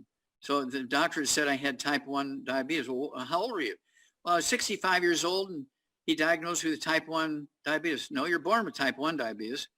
It just means your intestines were severely damaged. You couldn't absorb the nutrients necessary to prevent diabetes. And so you had to go around the intestines with an injection. Mm-hmm. Okay, and so this is why he said you had type 1, because he's missed it all these years because he didn't tell you to get off of gluten. Yeah, so the gluten is definitely the biggest part of it. And another thing, when it comes to cancers, a lot of time too, it's you're getting way too much sugar in your diet as well. And sugar likes to feed these cancers. Yeah, well, sugar is a fuel, and anything that's growing fast will suck on, more fuel. Yeah. And of course, if you're not absorbing the nutrients, your pancreas can't make the insulin. Okay. And so it's all kind of related. And so that's why you have to have injections. And it's the same way when it comes to blood clotting. Okay. You can't make platelets if you're not absorbing the nutrients for your bone marrow to make platelets, and you'll have bleeding issues. We still got a few minutes here. So one last question. Okay. This person just posted reoccurring shoulder pain. I know the gluten's a big part of it, so we've already covered that part of it. So what's the nutrient side of that? Okay, well, we have what we call the healthy bone and joint pack. There's 90 essential nutrients that are necessary to rebuild and maintain cartilage, ligaments, tendons, connective tissue, disc between the vertebrae. Bone makes your bone itself. That includes the shoulder and the disc between the vertebrae, the neck, and all these other symptoms, okay, that are related to that, okay? People who get, for instance, atrial fibrillation. It's really a disc problem. When your discs shrink because you can't get the nutrients, you can't absorb the nutrients, your intestines are all damaged, and the vertebrae get closer together, and they smash the roots of the first 4 spinal nerves, okay? You get what's called atrial fibrillation and tachycardia, fast heart rate. And doctors will want to do an ablation, which they open you up and they put a hot soldering iron in your heart, and they actually killed Elijah Cummings. This is just, got to be just a year ago. They killed the state U.S. U.S. congressman. They killed this U.S. congressman, Elijah Cummings, from Baltimore, Maryland, and he'd been a congressman for like 40 years. And they killed him on the operating table when all they had to do was come to us, and in 2 weeks' time, his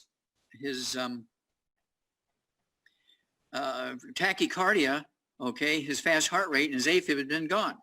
And then if you get osteoporosis of the skull, okay, it squeezes the roots of the 12 pairs of cranial nerve in your spinal cord, including the 10th cranial nerve, the vagus nerve, which controls the rate and rhythm of the heart. You can also get AFib and tachycardia from that. Mm-hmm. And so you can have a two-source problem there. And so you got to get off all the bad foods, the fried foods, the processed meats, the oils, the glutens, wheat, brown, rye, and oats. You take your 90 essential nutrients, okay, with the extra stuff, okay, for collagen, more glucogel, that kind of stuff, more of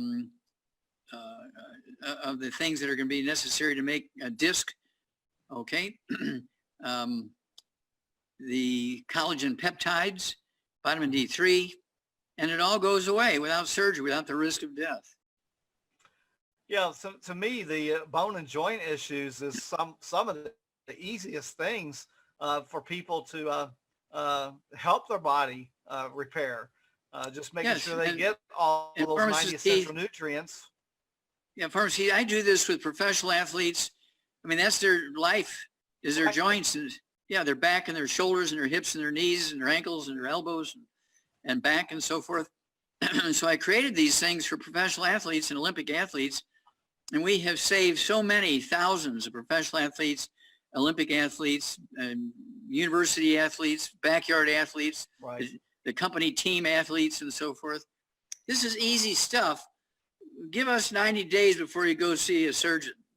Yeah, what's causing all that pain is that bone is just grinding on the nerves and the, you know, in the joint there, and it's causing pain. I mean, I've crushed my leg 2004, I think it was, and had a lot of pain for years after that, and thought that, you know, there's nothing you can do about it because it was a severe injury crushing my leg. And I'm embarrassed to say it, just a couple years ago, I started on the bone and joint program, and it was amazing what it did in such a short amount of time. The pain in my knees went away. How long before you could actually see benefit? Oh, it was just a matter of weeks. Okay, and then how long had you had the problem?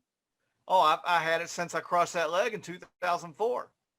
Well, there you go. Yeah, so it amazes me, and that's why I said that's one of the easiest things to help people with. I know you've got to get off here. I want to thank you for your time today. This episode today is sponsored by HempFX Soothe. HempFX Soothe is, you know, I just mentioned that accident I had several years ago. Anytime the weather changes, you know, I get that pain in my foot. You know, it's a fantastic predictor of weather change. And when that happens, I just put a little bit of this HempFX Soothe on my foot, and it helps that pain go away. So, you know, maybe you've been working out in the yard or you work out at the gym and you get those tight, sore muscles and joints. You know, anytime that you need relief, you want to try the HempFX Soothe. It's made with a proprietary, organically grown hybrid hemp plant, and it's combined with several essential oils and other botanicals to help the CBD, the hemp plant, work even better. And that's what I like about Dr. Wallach and all of his programs, all of his nutritional products he's out there. He doesn't look at just one ingredient to solve a problem like most of the nutritional industry does. He looks at what can be combined together so you get a synergistic effect from it all.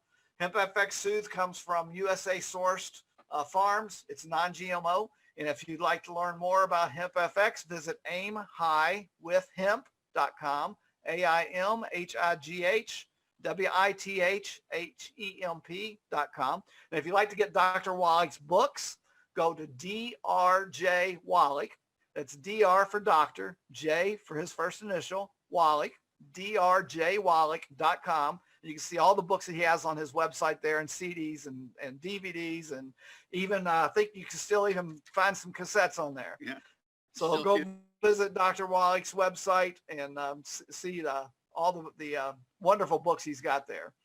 And one last thing, I've got 2 free gifts for you just for participating in this Zoom. I've got the audio, Somebody Needs to Go to Jail, that Dr. Wallach came out with a few years ago, and he goes into all the reasons why the medical system is failing us. And the other free gift is a report on why young athletes die.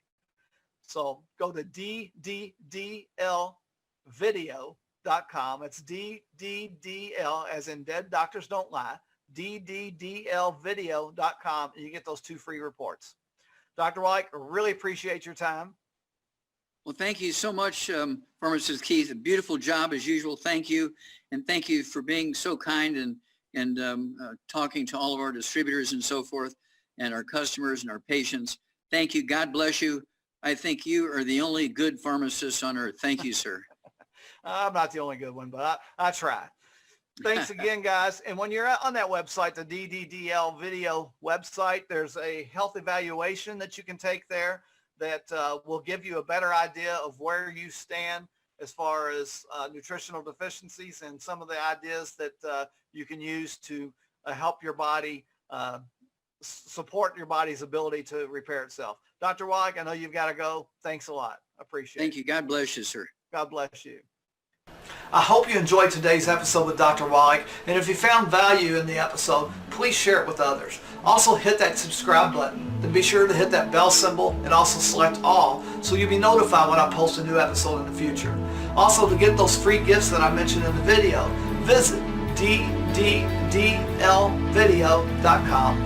That's D as in David, D as in David, D as in David, L, video.com. And you'll get that report from Dr. Wallach on why young athletes die, as well as his video where he talks about how the medical system has failed us all, called Somebody Needs to Go to Jail. And while you're there, be sure to take that Take Doc's health evaluation. The information collected is only going to be seen by me, and it's not going to be shared by anybody else. So visit dddlvideo.com.